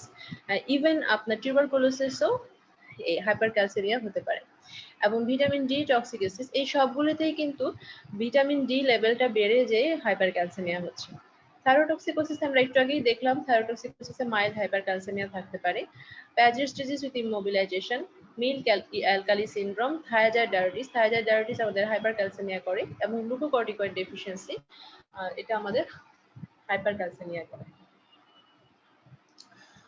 ক্যালসিয়াম পড়ার সময় কিছু জিনিস আলাদা করে পড়বেন, যেমন এন্ডোক্রাইন কজ অফ হাইপারক্যালসেমিয়া, এটা খোঁজার চেষ্টা করবেন। এন্ডোক্রাইন কজ দেখেন এখান থেকে কি কি আসবে। এন্ডোক্রাইন কজের মধ্যে প্রাইমারি, টারশিয়ারি হাইপারপ্যারাথাইরয়েডিজম, তারপর হচ্ছে থাইরোটক্সিকোসিস, তারপর গ্লুকোকর্টিকয়েড ডেফিসিয়েন্সি, এগুলো হচ্ছে আমাদের এন্ডোক্রাইন কজ। এবং ভিটামিন ডি ইনটক্সিকেশন, এটাও এন্ডোক্রাইনের মধ্যেই পড়ে। তারপরে দেখেন ম্যালিগন্যান্ট হাইপারক্যালসেমিয়া, এভাবে পড়বেন। ম্যালিগন্যান্ট হাইপারক্যালসেমিয়া মানে হচ্ছে যে ম্যালিগন্যান্সি ইনডিউসড যে হাইপারক্যালসেমিয়াটা হচ্ছে, এটাই হচ্ছে ম্যালিগন্যান্ট হাইপারক্যালসেমিয়া। আমাদের মেডিকেল অনকোলজি চ্যাপ্টারেও কিন্তু হাইপারক্যালসেমিয়া একটা আলাদা করে টপিকস আছে, ওইটা হচ্ছে আমার ম্যালিগন্যান্ট হাইপারক্যালসেমিয়ার টপিক। এরপর লিথিয়াম ইনডিউসড হাইপারক্যালসেমিয়া, এটা পড়তে হয়। ফ্যামিলিয়াল যে হাইপোক্যালসিউরিক হাইপারক্যালসেমিয়া, এই জিনিসটাও খুব ইম্পর্টেন্ট, শর্ট নোট আকারে এটা আসতে পারে। প্রাইমারি হাইপারপ্যারাথাইরয়েডিজম, এখান থেকে আমরা কি কি পড়বো? এটা হচ্ছে যে প্রাইমারি হাইপারপ্যারাথাইরয়েডিজম আমরা জানি যে এটা 50% পেশেন্ট অ্যাসিম্পটোমেটিক থাকে, এবং অ্যাসিম্পটোমেটিক অথবা খুব vague symptom, non specific symptom নিয়ে আসে, যেমন তার একটা fatigue, depression, generalised aches and pains, এইসব নিয়ে কিন্তু কিংবা তার একটা পেটে ব্যথা, এই ধরনের সিম্পল জিনিস নিয়ে এই পেশেন্টগুলো প্রেজেন্ট করে। তার একটা ক্লাসিক সিমটম আছে। ক্লাসিক সিমটমটা কি আমরা সবাই জানি, যে bones, stones and abdominal groans, এবং এটা আরেকটু বলে যে সাইকিক মোনস। এবং বেশিরভাগই এটা incidental finding on biochemical testing এ এটা ধরা পড়ে। তাহলে বোনস, স্টোনস এন্ড গ্রোনস, এটা আমরা একটু ইলাবোরেট করে পড়ি। যেমন স্টোন বলতে আমরা কি বুঝি? এটা নেফ্রোলিথিয়াসিস হতে পারে, রেনালের আর কি হতে পারে, নেফ্রোজেনিক ডিআই হতে পারে, নেফ্রোক্যালসিনোসিস হতে পারে। আর স্কেলেটালের জন্য বোনস, এই স্কেলেটালে কি কি প্রেজেন্টেশন নিয়ে হাইপারপ্যারাথাইরয়েডিজম প্রেজেন্ট করে? এটা হচ্ছে বোন পেইন, তারপর arthritis, osteoporosis, osteitis fibrosis cystica বা ব্রাউন টিউমার, যেটা মাল্টিনিউক্লিয়েটেড জায়ান্ট সেল টিউমার, এটা এখানে প্রেজেন্ট করতে পারে। অ্যাবডোমিনাল গ্রোনস, এটা খুবই নন স্পেসিফিক, যেমন nausea, vomiting, anorexia, weight loss, abdominal pain, constipation. Specific হচ্ছে যে এখানে প্যানক্রিয়াটাইটিস নিয়ে আসতে পারে অথবা পেপটিক আলসার ডিজিজ নিয়ে আসতে পারে। নিউরোমাস্কুলার সাইকিক মোডস, এখানে কি কি হয়? যে impaired concentration or memory, confusion, stupor, coma, lethargy, fatigue, muscle weakness, corneal calcification. এই ক্যালসিফিকেশন শুধু যে কিডনিতে হবে তা না, এটা কর্নিয়াতেও হতে পারে। আর এটা হচ্ছে যে কার্ডিওভাস্কুলার ইফেক্ট কি হয়? কার্ডিওভাস্কুলার হাইপারটেনশন হয়, কার্ডিয়াক অ্যারিথমিয়া হতে পারে, শর্ট কিউটি ইন্টারভাল হবে।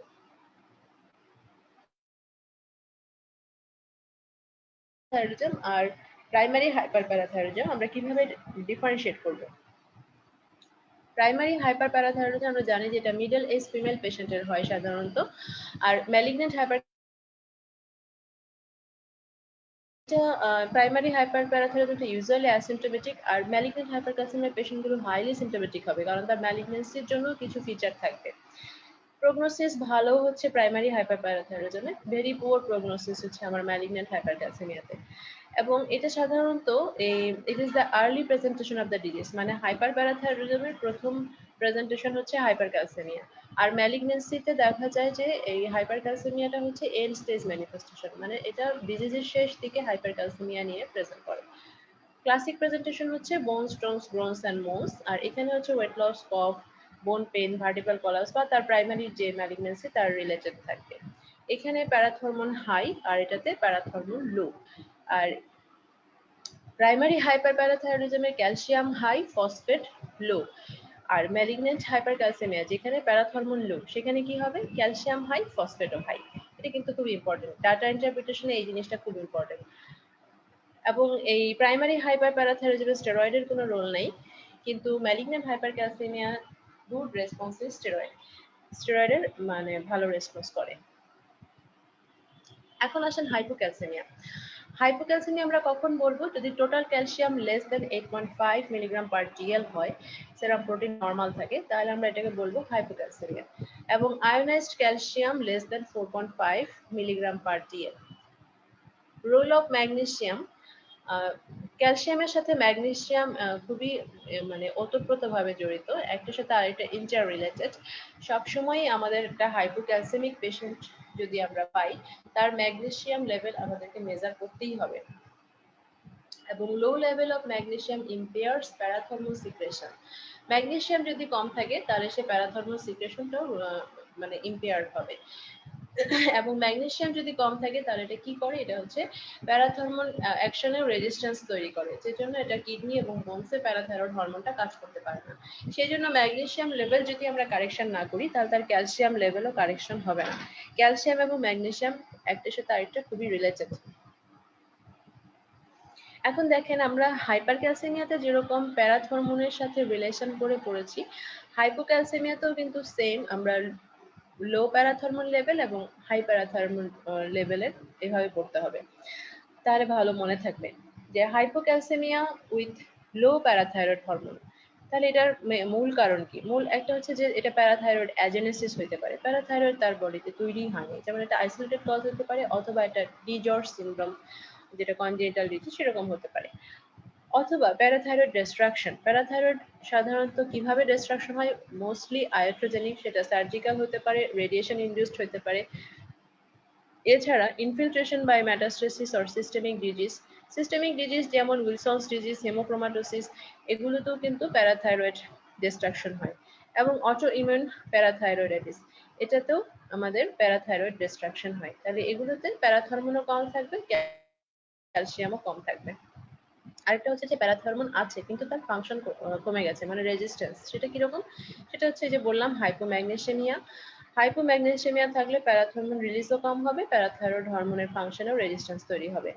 আরেকটা হচ্ছে activating calcium sensing receptor mutation. এখানেও আমাদের প্যারাথর্মোন কমে যাবে, ক্যালসিয়ামও কমে যাবে। এটা হচ্ছে যে ফ্যামিলিয়াল হাইপোক্যালসিমিক হাইপারক্যালসিমিয়ার জাস্ট অপোজিট, এই activating calcium sensing receptor mutation just opposite, মানে তার মিররের এদিক ওদিক।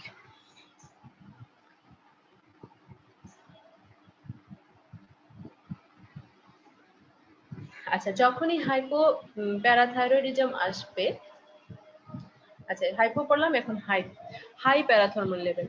হাই প্যারাথর্মোন লেভেল মানে কিন্তু ক্যালসিয়াম কম, প্যারাথর্মোন বেশি কিন্তু ক্যালসিয়াম কম। সেটা কি কারণ হবে? সেটার হচ্ছে ইম্পর্টেন্ট কজ হচ্ছে vitamin D deficiency. Vitamin D deficiency যেমন সেটা নিউট্রিশনাল হতে পারে, রেনাল ইনসাফিসিয়েন্সি বা ক্রনিক কিডনি ডিজিজ হতে পারে, ভিটামিন ডি রেজিস্ট্যান্স হতে পারে। আরেকটা হচ্ছে যে প্যারাথর্মোন রেজিস্ট্যান্স সিনড্রোম। প্যারাথর্মোন রেজিস্ট্যান্স সিনড্রোম যেটা আমি শুরুতেও বলেছি যে সিউডো হাইপোপ্যারাথাইরয়েডিজম বা পিটিএইচ রিসেপ্টর মিউটেশন, এগুলো হচ্ছে আমার প্যারাথাইরয়েড হরমোন রেজিস্ট্যান্স সিনড্রোম। প্যারাথর্মোন বেশি থাকবে কিন্তু ক্যালসিয়াম কম থাকবে। কিছু ড্রাগস কজ আছে যেমন বিসফসফোনেট, ফিনাইটোইন, ড্যানোসোমাব, এগুলোতেও কিন্তু হাইপোক্যালসিমিয়া হয়। এবং কিছু মিসলেনিয়াস কজ আছে যেমন অ্যাকুট প্যানক্রিয়াটাইটিস, হাংরি বোন সিনড্রোম, এগুলোতে হাইপোক্যালসিমিয়া নিয়ে প্রেজেন্ট করে। যখনই হাইপোপ্যারাথাইরয়েডিজম আমরা পড়বো বা মাথায় আসবে, তখনই কিন্তু আমাদের মাথায় এপিএস আসতে হবে, auto immune polyendocrine syndrome. Auto immune polyendocrine সিনড্রোমের যে টাইপ 1 ভ্যারাইটি, এই টাইপ 1 ভ্যারাইটির সাথে হাইপোপ্যারাথাইরয়েডিজম খুব বেশি রিলেটেড। অস্পিতেও আপনাকে এটা চিন্তা করতে হবে, যদি কোনো হাইপোপ্যারাথাইরয়েডিজম বা হাইপোক্যালসিমিয়ার অস্পি আপনি পান, সেটা কোনো সিনড্রোমে ফেলা যায় কিনা সেটা আপনাকে অবশ্যই দেখতে হবে এবং ভাবতে হবে। তাহলে এই টাইপ 1 এর যেগুলো কি মানে আপনার হচ্ছে কি পয়েন্ট বা অ্যাপ্রোচিং যেগুলো, সেগুলো কি? সেটা হচ্ছে যে আমার এই পেশেন্টের ক্রনিক একটা মেকোপিটোনিয়াস ক্যান্ডিডিয়াসিস থাকে, তার নেইল ডিস্ট্রফি থাকতে পারে, ডেন্টাল এনামেল হাইপোপ্লাসিয়া থাকতে পারে। এর সাথে যদি হাইপোপ্যারাথাইরয়েডিজম, অ্যাডিসনস ডিজিজ অথবা টাইপ 1 ডায়াবেটিস, প্রাইমারি হাইপোথাইরয়েডিজম এগুলো থাকে, তাহলে এটা টাইপ 1 এপিএস। টাইপ 1 এপিএস, এই জিনিসটা মাথায় রাখতেই হবে, এটা অস্পির জন্য খুব ইম্পর্টেন্ট। শুধুমাত্র প্যারাথাইরয়েড পেয়ে খুশি হয়ে গেলে হবে না, বুঝতে হবে যে এর সাথে আরো কিছু আছে কিনা। দেখেন ম্যালিগনেন্সিতে যেমন হাইপারক্যালসেমিয়া হতে পারে, ম্যালিগনেন্সিতে ঠিক একইভাবে হাইপোক্যালসেমিয়াও হতে পারে। তাহলে কোন কোন ম্যালিগনেন্সিতে হাইপোক্যালসেমিয়া হয় সেগুলো একটু মাথায় রেখে দেন।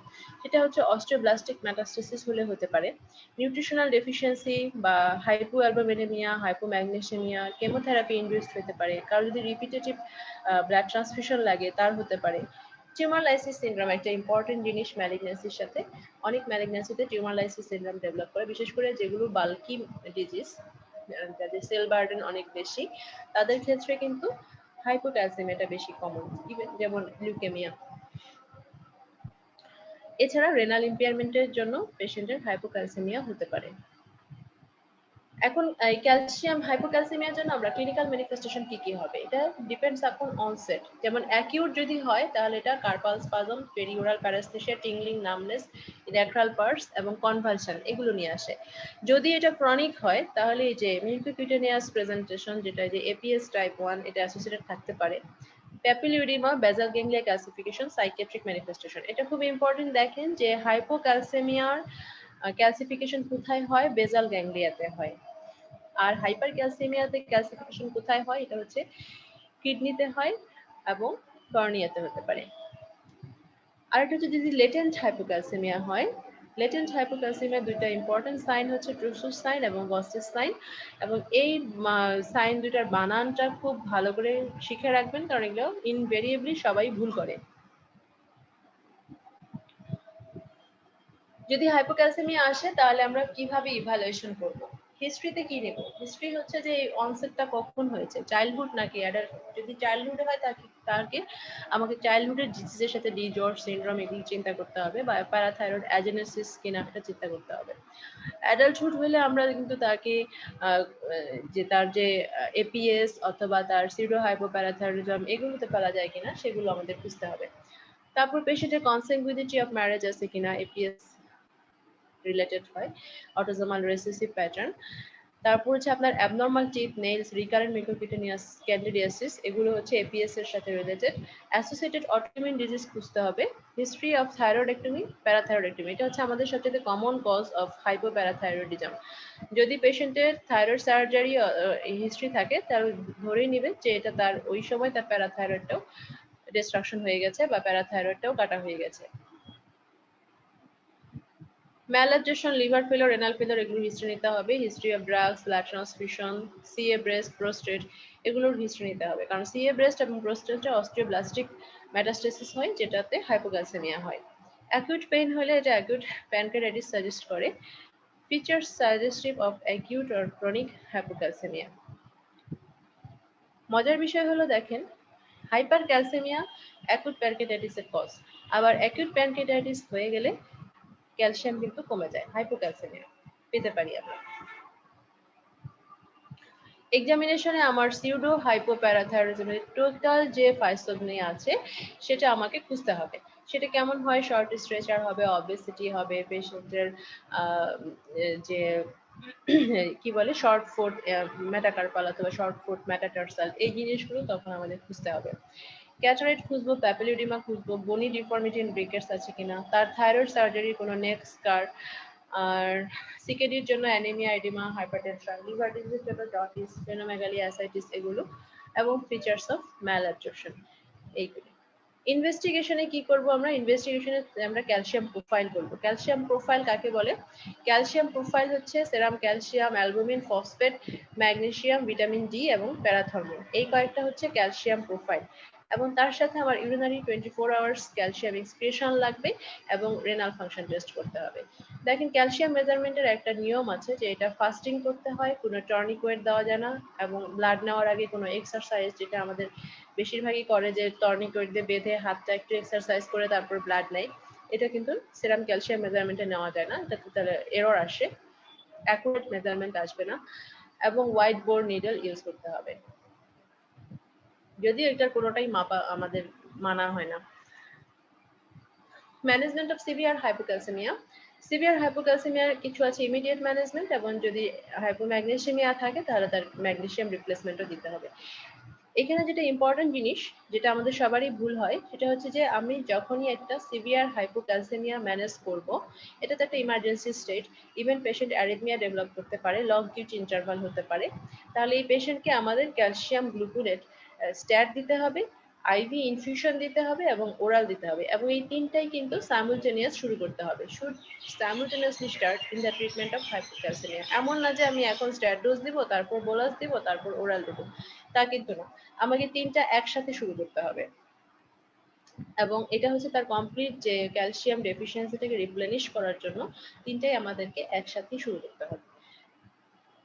এবং এখানে ক্যালসিয়াম গ্লুকোনেটটা অনেক বেশি হাই ডোজে লাগে, এটা নিয়ে ভয় পাওয়ার কিছু নাই।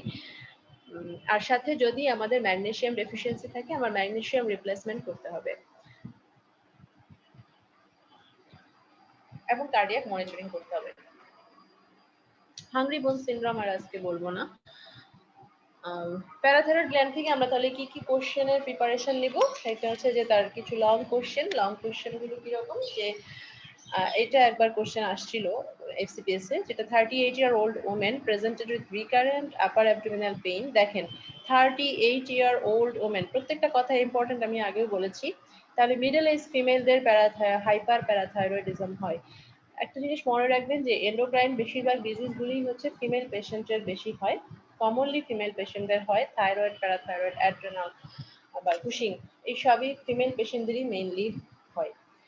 তো এখানেও দেখেন মিডল এজ একটা ফিমেল পেশেন্ট যার recurrent upper abdominal pain, she had lethargy, recurrent vomiting and polyuria. এই পলিউরিয়া দিয়ে কিন্তু আমাদেরকে ক্যালসিয়ামের দিকে নিয়ে গেল, এবং her blood glucose is normal, urine examination shows hematuria। Blood glucose normal মানে ডায়াবেটিস এক্সক্লুড, পলিউরিয়ার সাথে ডায়াবেটিস এক্সক্লুড, এবং ইউরিন এক্সামিনেশন শোড হেমাচুরিয়া, তার মানে তার হয় রেনাল স্টোন আছে অথবা নেফ্রোক্যালসিনোসিস আছে, যেটা আমাকে ইন্ডিকেট করলো যে তার hypercalcaemia due to primary hyperparathyroidism. তার অ্যাবডোমিনাল পেইনের কজ কি, আইদার এটা প্যানক্রিয়াটাইটিস অথবা পেপটিক আলসারাইটিস। তাহলে কোশ্চেন কি আসলো, কোশ্চেন দিল যে critically analyse the symptoms and signs in terms of diagnosis. তাহলে আমার ডায়াগনোসিস কি, প্রাইমারি হাইপারপ্যারাথাইরয়েডিজম। এছাড়া কি আসতে পারে, এছাড়া আমরা কিন্তু তার ম্যালিগন্যান্সি মানে ডিফারেনশিয়াল হিসেবে ম্যালিগন্যান্সি, সার্কোডোসিস, এগুলো কিন্তু রাখতে হবে। তাহলে আমি এই সিমটম এবং সাইন থেকে আমাকে আমার ডায়াগনোসিস কে এস্টাবলিশ করতে হবে। তাহলে এই সিমটম সাইন যেগুলো দেওয়া আছে সেগুলি আমি আগে ক্রিটিসাইজ করব। তার মধ্যে এই আপার অ্যাবডোমিনাল পেইন কেন হচ্ছে, কিভাবে, কেমন পেইন হয়, কেন পেইন হয় এখানে, সেটা আমার ক্রিটিসাইজ করতে হবে। তারপর হচ্ছে লেথার্জি, রিকারেন্ট ভমিটিং, এটা কেন হচ্ছে, পলিউরিয়া কেন হচ্ছে, প্রত্যেকটা সিমটম এবং সাইনকে আমার এখানে অ্যানালাইজ করতে হবে। আমার ডায়াগনোসিসের ফেভারে কি আছে, এবং আমার যে ডিফারেন্সিয়াল আমি এক্সক্লুড করব তার ইন ফেভারে কি আছে, এগেনস্টে কি আছে। এবং সেকেন্ড কোশ্চেন হচ্ছে how would you investigate her. Investigate her আমরা জানি যে এখানে আমাদের ক্যালসিয়াম প্রোফাইল পুরোটা করতে হবে, ইউরিনের এক্সামিনেশন করতে হবে, তার ইমেজিং করতে হবে, তার কমপ্লিকেশনগুলি দেখার জন্য আমাকে ইনভেস্টিগেশন করতে হবে, এবং লাস্টলি হচ্ছে প্যারাথাইরয়েড হাইপারক্যালসেমিয়ার লং কোশ্চেনে ইভালুয়েশন, অ্যাপ্রোচ, ম্যানেজমেন্ট এভাবে আসতে পারে। শর্ট কোশ্চেনে clinical evaluation, investigation, management of hypo or hypercalcaemia, এটা আসতে পারে, যে হয় পুরোটা আসতে পারে অথবা যে কোনো একটা, হয় ইভালুয়েশন দিল অথবা ইনভেস্টিগেশন দিল অথবা শুধু ম্যানেজমেন্ট দিল, এরা আসতে পারে। এবং indication for surgical treatment in primary hyperparathyroidism, এটাও কিন্তু ইম্পর্টেন্ট। অস্পিতে আমরা প্যারাথাইরয়েড কি কি পড়বো, অস্পিতে হাইপো হাইপার দুইটাই খুব ইম্পর্টেন্ট। পিকটোরিয়াল আসতে পারে, ডাটা ইন্টারপ্রিটেশন আসতে পারে, এক্স-রে দিতে পারে নেফ্রোক্যালসিনোসিসের, অ্যাসিড বেস ডিসঅর্ডার দিয়েও কিন্তু কোশ্চেন দিতে পারে।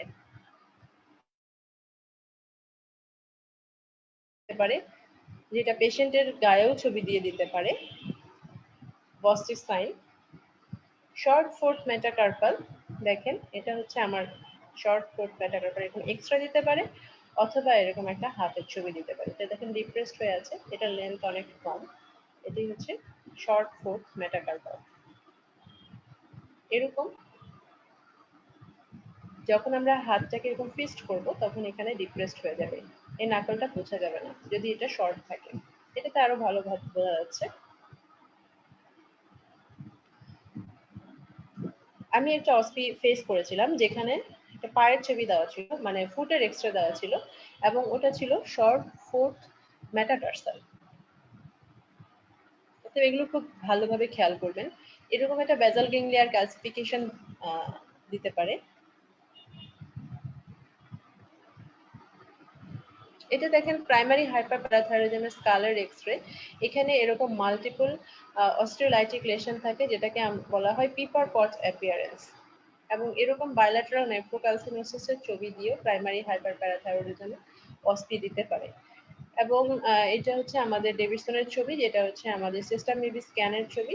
সিস্টেম মেবি স্ক্যান দেখেন ইনিশিয়ালি এটা থাইরয়েড প্যারাথাইরয়েড দুটাই নিয়েছে, এবং পরবর্তীতে ওয়াশ আউট হয়ে থাইরয়েডটা ওয়াশ আউট হয়ে গেছে, কিন্তু প্যারাথাইরয়েডটা হয়নি। এটা প্যারাথাইরয়েড অ্যাডেনোমা শো করতেছে।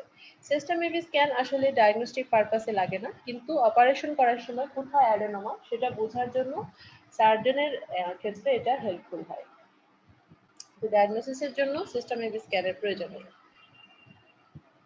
প্রাইমারি হাইপারপ্যারাথাইরয়েডিজমের পড়ার সময় আপনি অবশ্যই এভাবে ভাগ করে পড়বেন, যে 6 সিমটম 4 ইনভেস্টিগেশন। কোশ্চেন কিন্তু এভাবেই আসে। 6 সিমটম এখানে কিন্তু বেশিরভাগই ওয়েক কমপ্লেন থাকে, তার মধ্যে এইগুলি খুব ইম্পর্টেন্ট, যেটা মনে রাখবেন। 4 ইনভেস্টিগেশন বললে calcium, phosphate, parathormone, ultrasonography, PET CT scan, extra lateral view, এবং এই যে ইন্ডিকেশন অফ সার্জারি, কখন আমরা সার্জারি করব। যদি পেশেন্টের এজ লেস দেন 50 ইয়ার্স হয়, clear cut symptoms, renal stone, renal impairment, osteoporosis, এবং পেশেন্টের সেরাম ক্যালসিয়াম শুধুমাত্র 4 মিলিগ্রাম পার ডিএল হয়, তাহলেও কিন্তু সার্জারি করতে হবে। অ্যাড্রেনাল শুরু করি। আমরা মনে হয় এই ফার্স্ট লেকচারটা এখন শেষ করতে পারবো না, তো আমরা সন্ধ্যার সেশনে বাকি যতটুকু থাকবে আমরা শেষ করে দেব। তো অ্যাড্রেনাল, আসলে অ্যাড্রেনাল থেকে ইম্পর্টেন্ট জিনিস হচ্ছে যে আপনার হরমোন এক্সেস এবং হরমোন ডেফিসিয়েন্সি, দুটাই খুব ইম্পর্টেন্ট। আর অ্যাড্রেনালের যে আমাদের স্টেরয়েড বায়োসিনথেসিস, এই স্টেরয়েড বায়োসিনথেসিসটা সারা জীবন কাজে লাগবে। এটা আমি এই জটিল জিনিস আমি আপনাদের মাথায় এখন ঢুকাবো না, এই যে আমাদের সেই স্টেরয়েড নিউক্লিয়াসের নাম, এই জিনিস ঢুকাবো না, কিন্তু এই জিনিসটা আমি ছবিটা এই জন্য দিছি যাতে আপনারা এই জিনিসগুলো চর্চা করেন, এবং প্রত্যেকবার পড়ার সময় এটা একবার দেখে নেবেন, কারণ এই জিনিসটা না দেখলে আপনার অনেক ডিজিজই বুঝতে পারবেন না এবং অনেক কিছুই মনে থাকবে না। রেগুলেশন আর এখন বলবো না, রেগুলেশন আপনারা সবাই জানেন।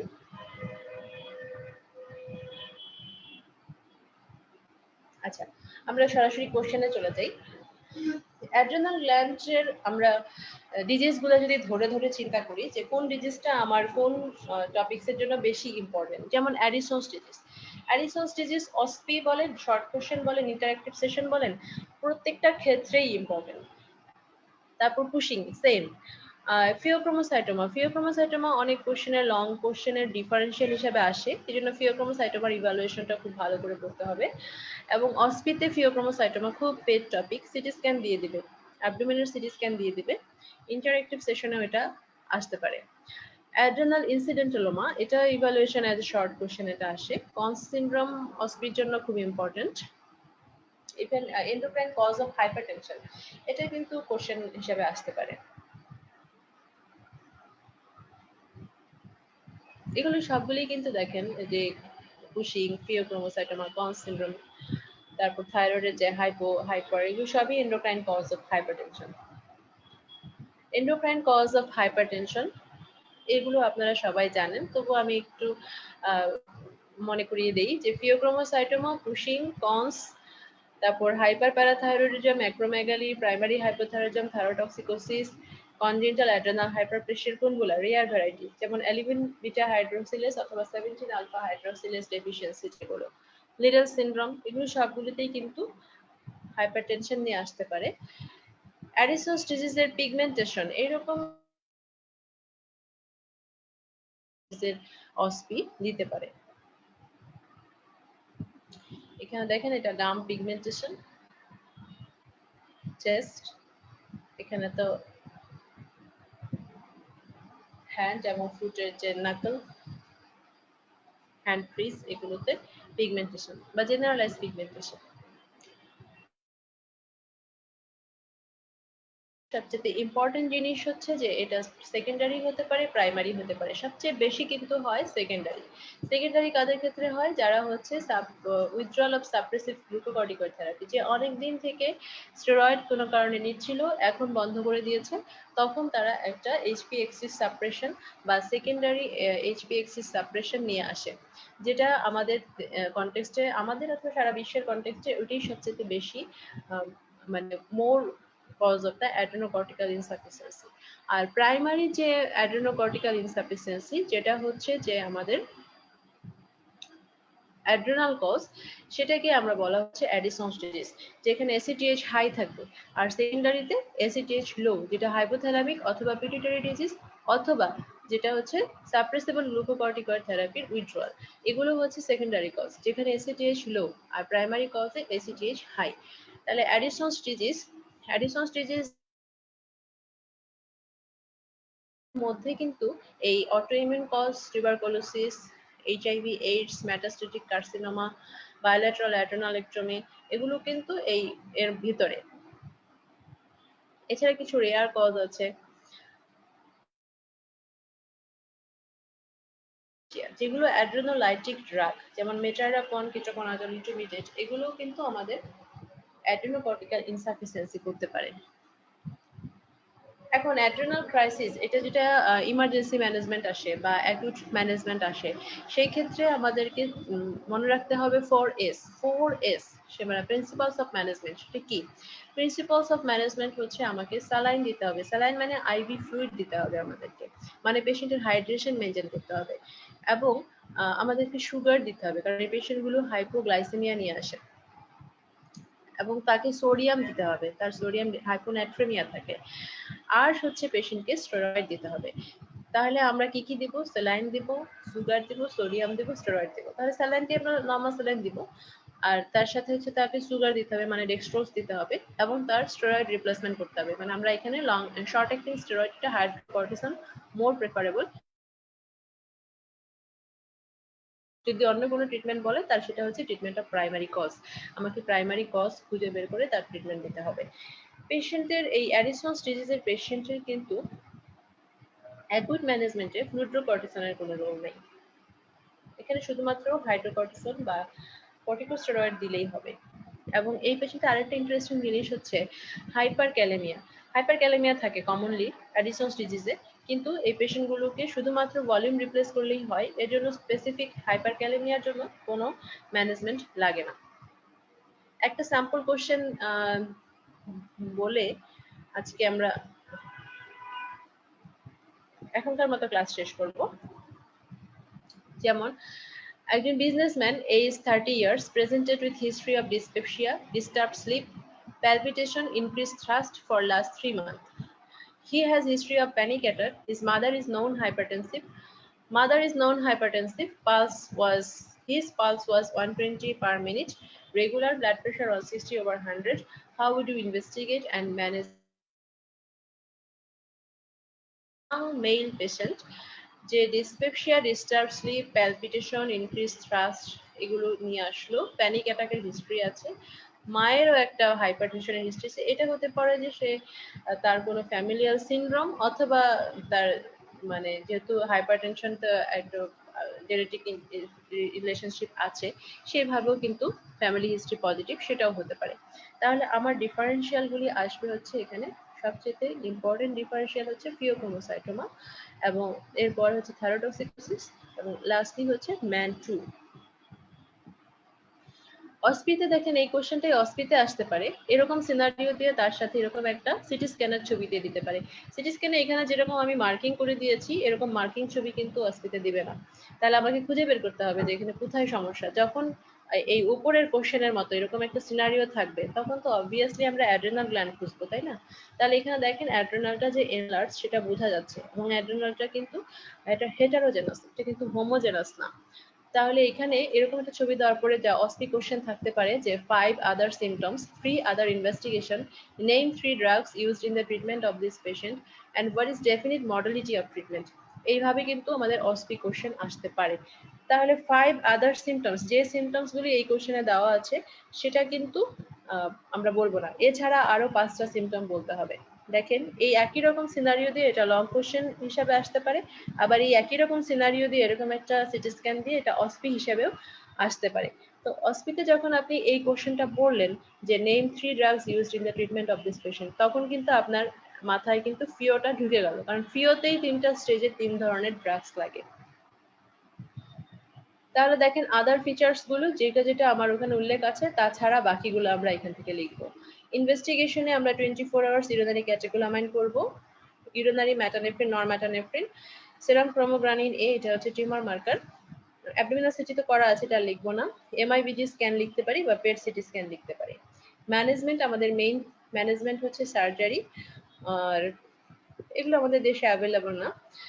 এরপরে যে 3টা ড্রাগস এর কথা বলছে যে বিফোর সার্জারি আমরা ফেনোক্সিবেনজামিন দিব, ডিউরিং সার্জারি ফেন্টোলেমাইন অথবা সোডিয়াম নাইট্রোপ্রোসাইড লাগে, আর আফটার সার্জারি যখন তার ব্লাড প্রেশারটা ফল করে তখন অনেক সময় নরঅ্যাড্রেনালিন ইনফিউশন লাগে। তাহলে আমরা কি এখন শেষ করব আনিস ভাই?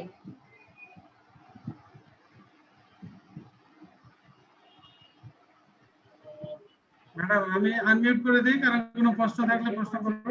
শেষ করব না কন্টিনিউ করব? কন্টিনিউ করেন আপাতত। আর কয়টা স্লাইড আছে? এটা লেকচার শেষ হয়ে যাক, কয়টা এরপরে স্লাইড নামাজের ব্রেক আছে? দিয়ে আমরা অন্য লেকচারটা শুরু করব। স্লাইড তো অনেক আছে মনে হয়। স্লাইড কত আরো লাগতে পারে? 20টার মতো আছে, শেষ করা যাবে মনে হয় নাকি? আচ্ছা মনে হয় শেষ করে দেন। আচ্ছা ঠিক আছে।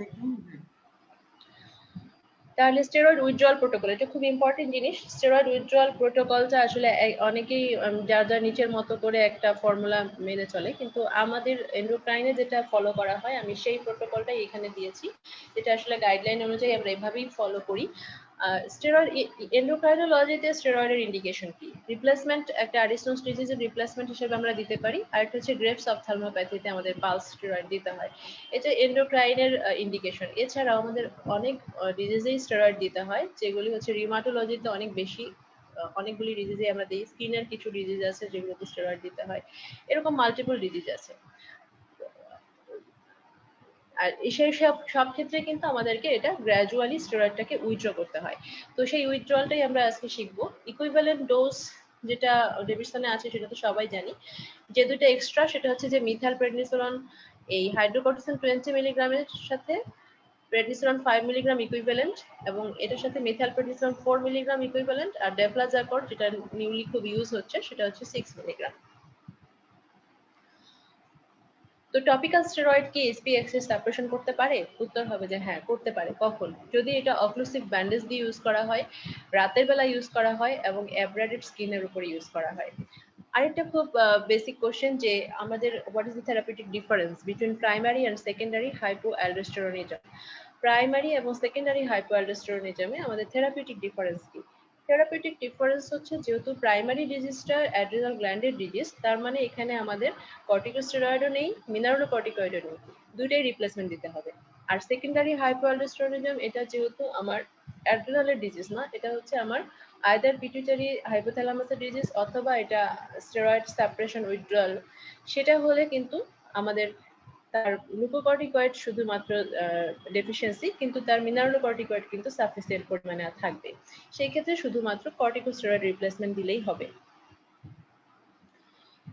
এখানে একটা ইম্পর্টেন্ট জিনিস যে কাদের ক্ষেত্রে greater risk of suppression of HP axis. হ্যাঁ, যাদের হাই ডোজে ইউজ করা হয়, স্প্লিট ডোজ ইউজ করা হয়, নাইট টাইম ডোজ ইউজ করা হয়, তারপর daily dose, long acting corticosteroid, systemic use, prolong use, এরা হচ্ছে হাই রিস্ক। অল্টারনেটিভলি এরা হচ্ছে লেসার রিস্ক।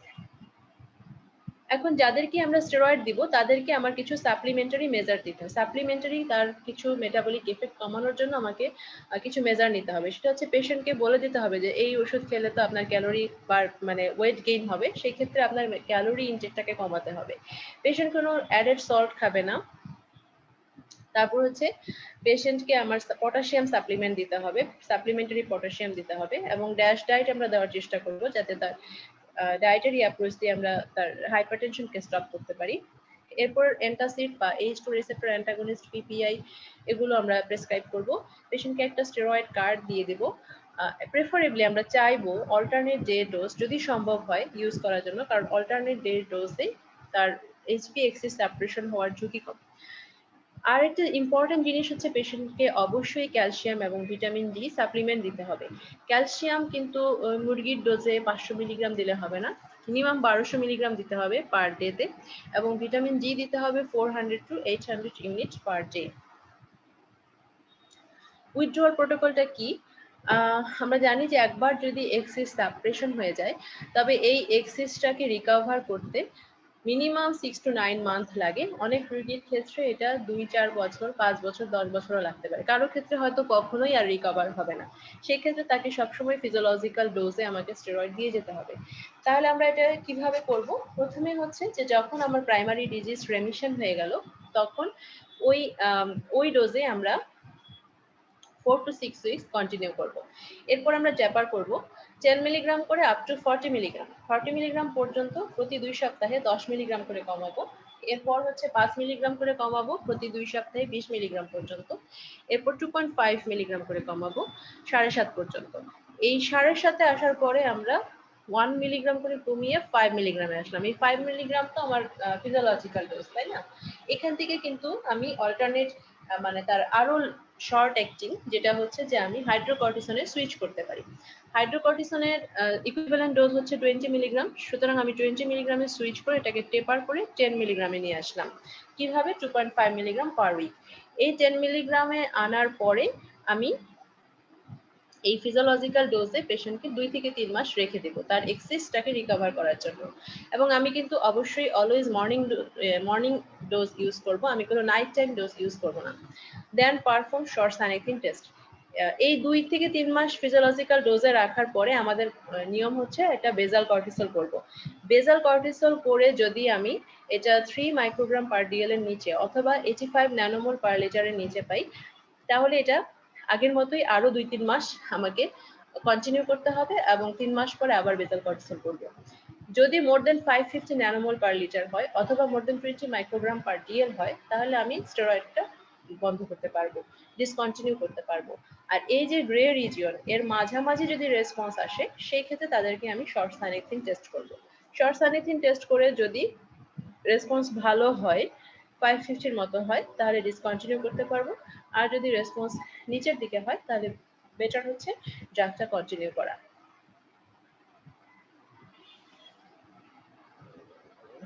রিপ্রোডাক্টিভ সিস্টেম থেকে যেটা হচ্ছে যে শর্ট কোশ্চেন এবং অস্পির জন্য মেইনলি ইম্পর্টেন্ট। পিসিওএস খুব ইম্পর্টেন্ট জিনিস, আর ক্লিনফেল্টার টার্নার্স এগুলো অস্পিতে আসে। হার্সুটিজম অস্পির জন্য ইম্পর্টেন্ট, গাইনোকোমেশিয়া শর্ট কোশ্চেনে আসতে পারে। ডিলেড পিউবার্টি শর্ট ইভালুয়েশন বা সেকেন্ডারি অ্যামেনোরিয়ার অ্যাপ্রোচ, শর্ট স্ট্রেচার, টল স্ট্রেচার, এগুলোর ইভালুয়েশন কিন্তু শর্ট কোশ্চেনে আসে। এটা ডিলেড পিউবার্টির যে চার্টটা, ডিলেড পিউবার্টি বললেই আপনাকে 3টা ভাগে ভাগ করে ফেলতে হবে। একটা হচ্ছে যেটা কনস্টিটিউশনাল ডিলে বা ফ্যামিলিয়াল কজ হতে পারে, তারপর হচ্ছে হাইপোগোনাডোট্রপিক হাইপোগোনাডিজম আর হাইপারগোনাডোট্রপিক হাইপোগোনাডিজম। যেটা হাইপারগোনাডোট্রপিক হাইপোগোনাডিজম এটা হচ্ছে প্রাইমারি কজ বা যেটা গোনাডাল কজ। এখানেই কিন্তু আমাদের এই যে ক্লিনফেল্টার টার্নার্স এগুলো আসবে। আর যেটা হচ্ছে যে হাইপোগোনাডোট্রপিক হাইপোগোনাডিজম, এটা মনে রাখতে হবে যে এটা হাইপোথ্যালামিক কজ অথবা পিটুইটারি কজ। সেটা স্ট্রাকচারাল হতে পারে, ফাংশনাল হতে পারে। ফাংশনাল কমনলি কাদের হয়? যাদের ক্রনিক সিস্টেমিক ইলনেস থাকে, বা এই অ্যানোরেক্সিয়া নার্ভোসা, হাইপারপ্রোলাকটিনেমিয়া, এগুলো হচ্ছে আমাদের ফাংশনাল ডেফিসিয়েন্সি। আর আইসোলেটেড গোনাডোট্রপিন ডেফিসিয়েন্সি হচ্ছে ক্যালম্যান সিনড্রোম। গাইনোকোমেশিয়ার কজ যদি গাইনোকোমেশিয়ার ইভালুয়েশন আসে, তাহলে এইভাবে ডিফারেন্সিয়াল চিন্তা করে আমাদের লিখতে হবে। ইডিওপ্যাথিক খুব কমন, ফিজিওলজিক্যাল অনেকের পিউবার্টাল গাইনোকোমেশিয়া হয়, ড্রাগ ইনডিউসড হতে পারে, আর হাইপোগোনাডিজম এর জন্য হতে পারে। এস্ট্রোজেন এক্সেস যেমন liver failure, estrogen secreting tumour, এগুলোতেও কিন্তু গাইনোকোমেশিয়া নিয়ে আসতে পারে। এখন হাইপোগোনাডিজম পেশেন্টের আমরা কিভাবে ইনভেস্টিগেশন করব? যখনই আমার হাইপোগোনাডিজমের ইনভেস্টিগেশন মানে অ্যাপ্রোচটা আসবে, ইনভেস্টিগেশনের অ্যাপ্রোচ আসবে, তখন প্রথমেই আমাদেরকে করতে হবে হচ্ছে তার টার্গেট হরমোন যেটা সেই টার্গেট হরমোনের টেস্ট করতে হবে। টার্গেট হরমোন টেস্ট করার পরেই কিন্তু আমি ট্রপিক হরমোনটা টেস্ট করব। তাহলে ফাংশনিং হরমোন যেটা টার্গেট হরমোন সেটা ছেলেদের ক্ষেত্রে হবে টেস্টোস্টেরন, মেয়েদের ক্ষেত্রে হবে এস্ট্রাডিওল। এই দুটো মেজার করলাম, তাহলে এটা হচ্ছে আমাদের আসলো লো।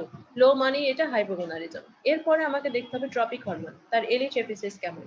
যদি এলএইচএফএসএস এলিভেটেড হয় তাহলে এটা প্রাইমারি কজ বা গোনাডাল কজ, আর যদি এলএইচএফএসএস লো হয় তাহলে এটা সেকেন্ডারি কজ বা পিটুইটারি কজ বা কনস্টিটিউশনাল ডিলে, যেটা হচ্ছে হাইপোগোনাডোট্রপিক হাইপোগোনাডিজম। আর এই এলিভেটেড মানে হাইপার গোনাডোট্রপিক হাইপোগোনাডিজম। তো এটা আমার দুইটা ভাগ হয়ে গেল, দুইটা লেভেল হয়ে গেল। এরপর আমাকে প্রাইমারি চিন্তা করলে আমি অবশ্যই এটা ক্যারিওটাইপিং করব বা ক্রোমোজোমাল অ্যানালাইসিস করব। আর এর সাথে সাথে আমাদেরকে তার প্লেন এক্সরে হ্যান্ড এবং রিস্ট করতে হবে। আমি সাধারণত লেফট হ্যান্ড করি।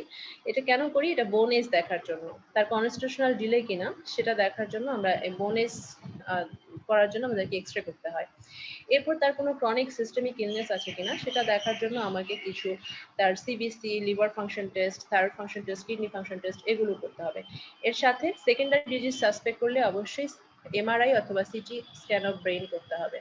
আর পিটুইটারি ইনসাফিসিয়েন্সি চিন্তা করলে আদার হরমোনস গুলিও দেখে নিতে হবে। সেই ক্ষেত্রে FT4, THS, ACTH, প্রোল্যাকটিন এগুলো আমাদেরকে দেখতে হবে। তাহলে একটা বক্সের মধ্যে আমি খুব ছোট করে জিনিসটা জিস্ট কথাটা তুলে আনার চেষ্টা করেছি। আর hirsutism with acne in PCOS এরকম কিন্তু পিক্টোরিয়াল দিয়ে আমাদের অস্পি কোশ্চেন আসতে পারে। PCOS খুব পেড টপিক। PCOS এর যে ইনফরমেশন গুলো খুব ইম্পর্টেন্ট সেটা হচ্ছে ড্রাগস এবং menstrual history, calculation of BMI, measurement of blood pressure, তার ভিরিলাইজেশনের এক্সামিনেশন করতে হবে, অ্যাকনি এবং ফিচার্স অফ কুশিং। হার্সুটিজমের কজ PCOS। আচ্ছা, PCOS এর এই যে ক্রাইটেরিয়া, এটা কিন্তু এই যে রটারডাম ক্রাইটেরিয়া, এটা হচ্ছে যে কি কি থাকবে এখান থেকে, এই তিনটা থেকে যে কোনো দুটা থাকলেই আমরা PCOS বলতে পারবো। সেটা হচ্ছে menstrual irregularity, clinical or biochemical androgen excess, আর এটা হচ্ছে multiple cyst in the ovary. এই তিনটার মধ্যে যে কোনো দুটা যদি থাকে তাহলেই আমাদের পেশেন্ট হচ্ছে PCOS ডায়াগনোসিস। ট্রিটমেন্ট আমরা কি দিব? ট্রিটমেন্ট হচ্ছে মেনস্ট্রুয়াল ইরেগুলারিটি এবং ইনফার্টিলিটিটাকে জন্য আমরা দিব হচ্ছে মেটফরমিন, প্রোজেস্টেরন দিতে পারি আমরা সাইক্লিক্যাল বেসিসে, যাতে আমরা উইথড্রয়াল ব্লিডিং করি। ওসিপি খুবই কমনলি ইউজ হয় এবং পেশেন্টকে অবশ্যই ওয়েট লস করতে হবে। যদি একটা ট্রিটমেন্ট বলা হয় যে একটা মেজারমেন্ট বলো যেটা দিয়ে PCOS এর ট্রিটমেন্ট করবা, তাহলে সেটা হচ্ছে ওয়েট লস, ওয়েট রিডাকশন। এটা রুগীকে বোঝাতে হবে, রুগীর মাথায় এটা ঢোকাতে হবে। হার্সুটিজমের জন্য আমরা কি করতে পারি? কসমেটিক কিছু ট্রিটমেন্ট আছে, এটা নিতে পারি, অথবা লোকালি বা topically eflornithine cream, anti androgen therapy, যে সিপ্রোটেরন এসিটেট, স্পাইরোনোলেকটন, এইগুলো কমনলি ইউজ করা হয়। আচ্ছা, মাল্টিপল এন্ডোক্রাইন নিওপ্লাসিয়া 1, 2 এই দুটো কিন্তু অস্পির জন্য খুব ইম্পর্টেন্ট। 1 এবং 2 এই দুটোই বেশি ইম্পর্টেন্ট। 1 এ হচ্ছে মনে রাখার সুবিধা হচ্ছে 3P দিয়ে মনে রাখবেন, primary hyper parathyroidism, pituitary tumour, pancreatic neuroendocrine tumour. আর মেনটা আমি মনে রাখতাম PMP, মানে হচ্ছে primary hyper parathyroidism, medullary cell carcinoma of thyroid এবং ফিওক্রোমোসাইটোমা। মেন 3 কিছুই না, মেন 3 আসলে আগে যেটা মেন 2B ছিল, যে মেন 2 এর সাথে যদি মারফানয়েড হ্যাবিটাস এবং স্কেলিটাল অ্যাবনরমালিটি থাকে সেটাই হচ্ছে মেন 3। আর মেন 4 যেটা এখন নতুন বইয়ে অ্যাডিশন হয়েছে সেটা খুবই রেয়ার ডিজিজ। এটা ওই প্রাইমারি হাইপার প্যারাথাইরয়েডিজম, সাথে পিটুইটারি টিউমার, অ্যাড্রেনাল টিউমার এবং প্যানক্রিয়াটিক নিউরোএন্ডোক্রাইন টিউমার, এগুলো মিলেই হচ্ছে মেন 4 বলা হচ্ছে। আর APS টাইপ 1 আমি আগে বলেছিলাম, আর APS টাইপ 2 এটাও কিন্তু ইম্পর্টেন্ট, কমনলি পাওয়া যায় এটা অটোজোমাল ডমিনেন্ট, ওটা ছিল অটোজোমাল রিসেসিভ, এটা হচ্ছে অটোজোমাল ডমিনেন্ট উইথ ইনকমপ্লিট পেনিট্রেন্স এবং মোস্ট কমন ভ্যারাইটি, এটা ফিমেল প্রিডমিনেন্ট। আর এখানে যে ডিজিজগুলো কমন সেটা হচ্ছে অ্যাডিসোস, তার সাথে প্রাইমারি হাইপোথাইরয়েডিজম, গ্রেভস অথবা পার্নিশাস, প্রাইমারি গোনাডিজম, আর হচ্ছে ভিটিলিগো। খুব ইম্পর্টেন্ট হচ্ছে এখানে ভিটিলিগো, এবং এই পেশেন্টের সিলিয়াক ডিজিজ, মায়াস্থেনিয়া গ্রেভিস এগুলো থাকতে পারে। APS 2টাই আসলে টাইপ 2টাই বেশি পাওয়া যায়, টাইপ 1টা রেয়ার। তো আমাদের এন্ডোক্রাইন 1 সেশন শেষ হলো, আমরা সন্ধ্যায় এন্ডোক্রাইন 2 সেশনে যাব, মানে ডায়াবেটিস, প্যানক্রিয়াস, পিটুইটারি আর হচ্ছে ম্যাটারনাল মেডিসিন নিয়ে আলোচনা করব। এখন যদি কারো কোনো কোশ্চেন থাকে, আনিস ভাই একটু আনমিউট করে দেন।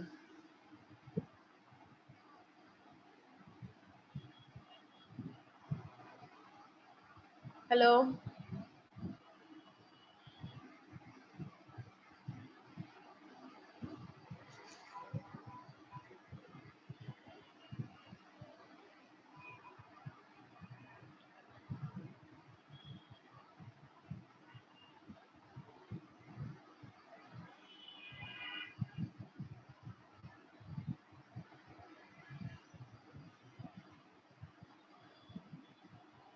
আনিস ভাই একটু আনমিউট করে দেন সবাইকে।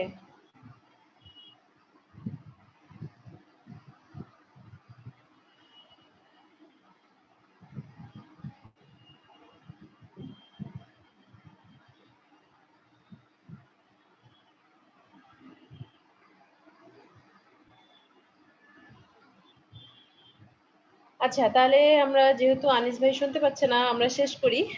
আমরা আপনাদের কোনো কোশ্চেন থাকলে আমাকে সন্ধ্যায় করবেন।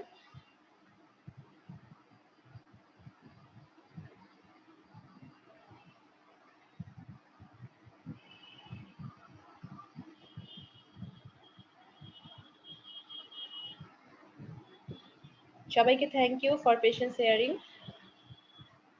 এবং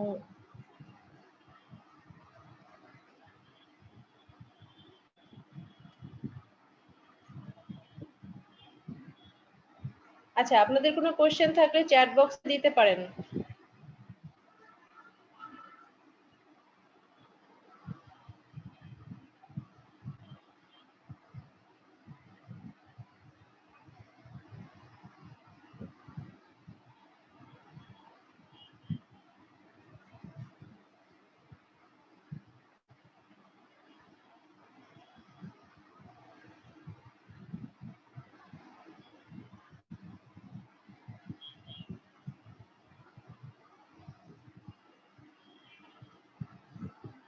আচ্ছা, এখানে একজন কোশ্চেন করেছেন মোহাম্মদ নুরুল আলম, যে explain difference between radio iodine uptake and scan. Radio iodine uptake হচ্ছে এটা ফাংশনাল মানে টেস্ট, যেটা হচ্ছে যে আমি তার রেডিও আয়োডিন পেশেন্টের থাইরয়েড যে অ্যাক্টিভ টিস্যু সেটা কতটুকু রেডিও আয়োডিন নিচ্ছে এবং কতক্ষণ সেটা ধরে রাখতেছে এবং কত তাড়াতাড়ি সেটা ওয়াশ আউট হচ্ছে সেটা দেখা হয়, মানে তার ফাংশনটা দেখা হয়। আর স্ক্যান, যেটা থাইরয়েড স্ক্যান, এটা করা হয় হচ্ছে টেকনিশিয়ান দিয়ে। স্ক্যান করে আসলে আমরা স্ট্রাকচারাল অ্যাবনরমালিটি বুঝি।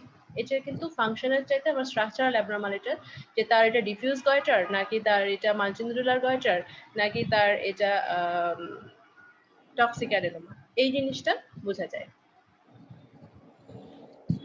তাহলে ওটা হচ্ছে স্ট্রাকচারাল ইমেজ দেখা হয়, আর এটা দিয়ে হচ্ছে বায়োকেমিক্যাল ফাংশন দেখা হয়। আচ্ছা, ওই যে আপু, এই আমরা এপিএস এর ক্ষেত্রে দেখতেছি যে টাইপ 1 এপিএস এও আপনার এডিসন ডিজিজ, টাইপ 1 ডায়াবেটিস দুইটা কম্পোনেন্ট আছে, আবার একই টাইপ 2 তেও এই দুইটা জিনিসই আছে।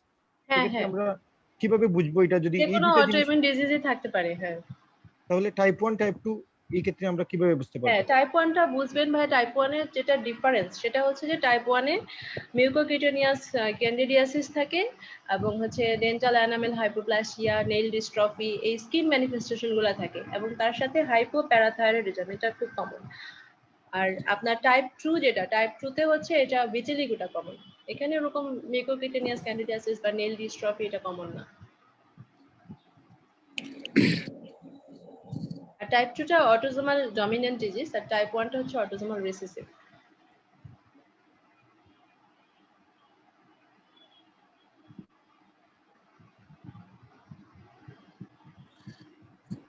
আসসালামু আলাইকুম আপু। হ্যাঁ বলেন ভাইয়া। আপু, যে স্টেরয়েড উইথড্রল প্রোটোকলটায় আমরা যে কমে 5 মিলিগ্রাম পর্যন্ত আসলাম, তারপরে কি ওই 5 মিলিগ্রাম থেকে ওই যে অল্টারনেট ডেট হয়ে যাবে? ওই জায়গাটা যদি একটু ক্লিয়ার করতেন। আচ্ছা, 5 মিলিগ্রামে যখন আসলাম তখন আপনি এই 5 মিলিগ্রামেই 2 থেকে 3 মাস রেখে দিতে পারেন ফিজিওলজিক্যাল ডোজে, অথবা যেহেতু প্রেডনিসোলনটা মানে আপনার প্রেডনিসোলন থেকে হাইড্রোকর্টিসনে সুইচ করতে পারেন, কারণ হাইড্রোকর্টিসনটা হচ্ছে short acting. HP axis suppression করার জন্য যত শর্ট অ্যাক্টিং ড্রাগে আমি যাব, তত আমার যে স্টেরয়েড ফ্রি পিরিয়ড থাকবে, তখন আমার নর্মাল বডির যে স্টেরয়েড সেটা রিলিজ হবে। সেজন্য হচ্ছে প্রেফারেবল হচ্ছে আপনি হাইড্রোকর্টিসনে সুইচ করবেন। হাইড্রোকর্টিসনে সুইচ করে ওটা থেকেও ডোজটা একটু কমিয়ে, মানে 20 মিলিগ্রাম তো ফিজিওলজিক্যাল ডোজ, আপনি 10 পর্যন্ত এনে আবার 2 থেকে 3 মাস পরে তার বেজাল কর্টিসল দেখতে পারেন। বেজাল কর্টিসল দেখে আমরা চিন্তা করব যে কাকে আমি শর্ট সাইনেথিন টেস্ট করব। কারণ যার হচ্ছে মোর দেন 550 ন্যানোমোল পার লিটার হয়ে যাবে, তার ক্ষেত্রে আর শর্ট সাইনেথিন করার দরকার নেই, তার ক্ষেত্রে আমরা উইথড্র করতে পারবো। যার আবার লেস দেন 85 ন্যানোমোল পার লিটার থাকবে, একে শর্ট সাইনেথিন করেও খুব একটা লাভ হবে না, কারণ এর আলটিমেটলি সাপ্লিমেন্ট লাগবেই। একে আমরা আরো 3 মাস সাপ্লিমেন্ট দেওয়ার পরে তার বেজাল কর্টিসল করব। আর যারা এই যে গ্রে রিজনে থাকবে 85 থেকে 550 ন্যানোমোল, বা যদি আমি মাইক্রোগ্রামে বলি তাহলে 3 to 21 মাইক্রোগ্রাম পার ডিএল, এই গ্রে রিজনে যারা থাকবে তাদের ক্ষেত্রে আমরা শর্ট সাইনেথিন টেস্ট করব। আরেকটা কোয়েশ্চেন ছিল আমার আর কি আপু, ওই যে এডিসন ডিজিজ ডায়াগনোসিসের ক্ষেত্রে কি আমরা র্যান্ডম কর্টিসলের অ্যাকচুয়ালি কোনো রুল আছে, না সবসময় শর্ট সিনেকটিন টেস্ট করতে হবে? হ্যালো ভাইয়া, কোশ্চেনটা শুনতে পাইনি, আরেকবার একটু বলেন। আমি বলছিলাম যে এডিসন ডিজিজ ডায়াগনোসিসের ক্ষেত্রে আমাদের এই মানে র্যান্ডম কর্টিসল লেভেলের কি কোনো গুরুত্ব আছে, না আমাদের অবশ্যই এই সিনেকটিন টেস্টটা করতে হবে?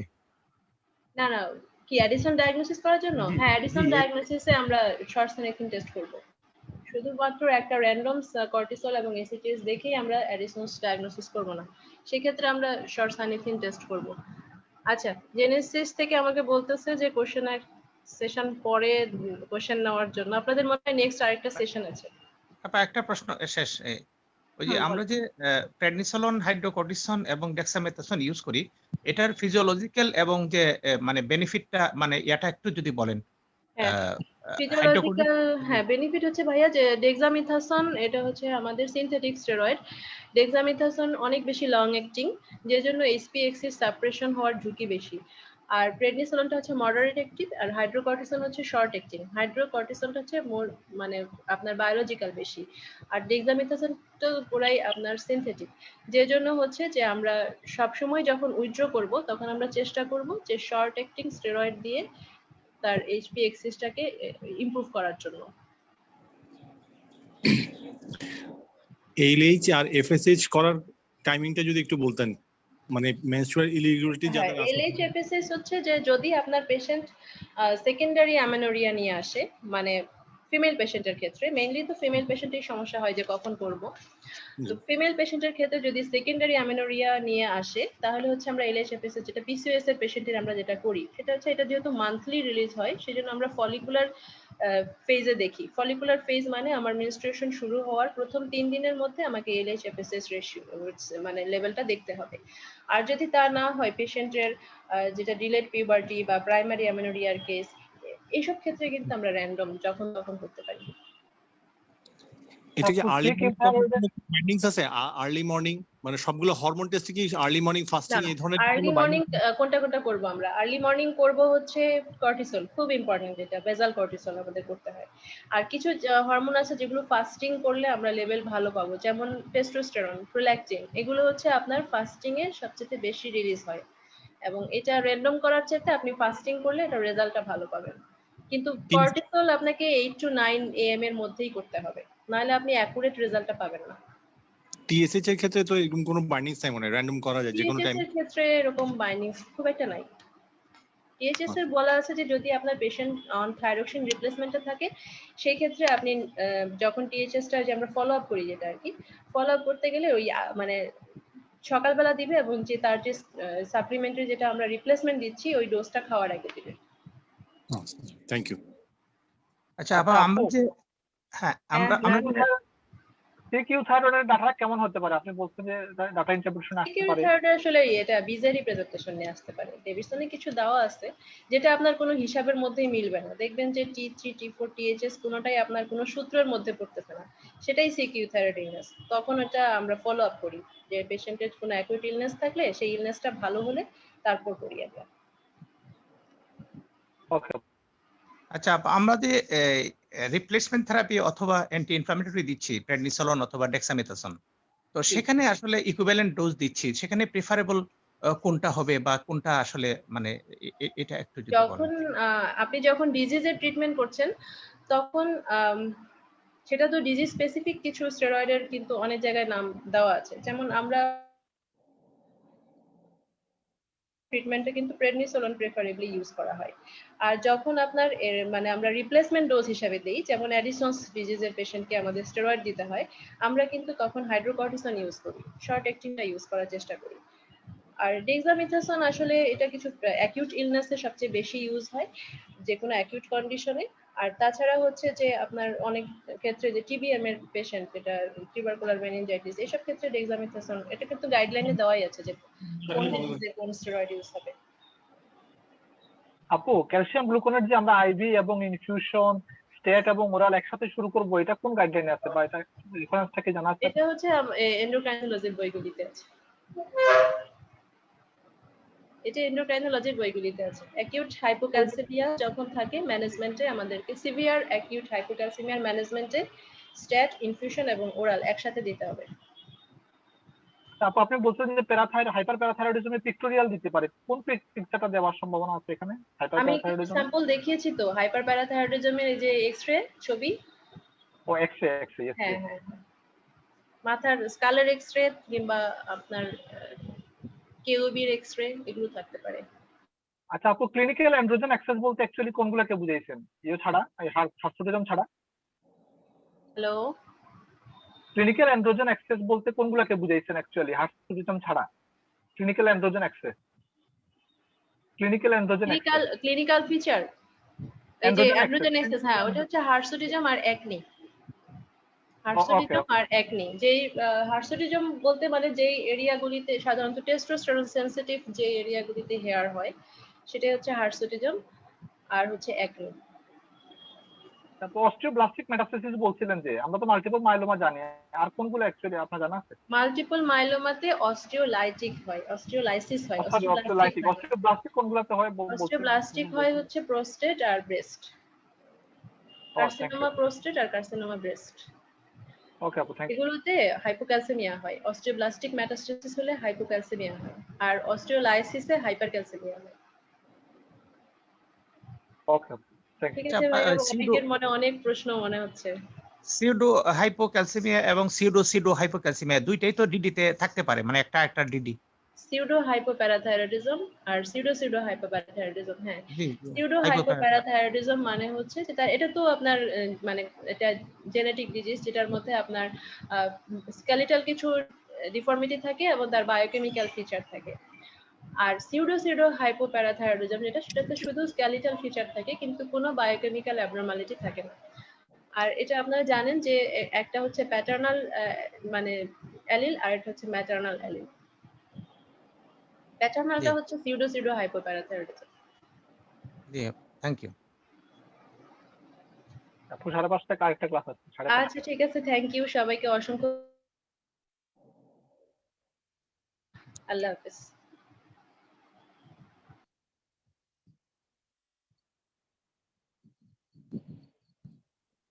স্যার আপনার নামাজের ব্রেক 10 মিনিট পরে ফিডব্যাক ক্লাসটা শুরু হবে। সেম আইডিতেই?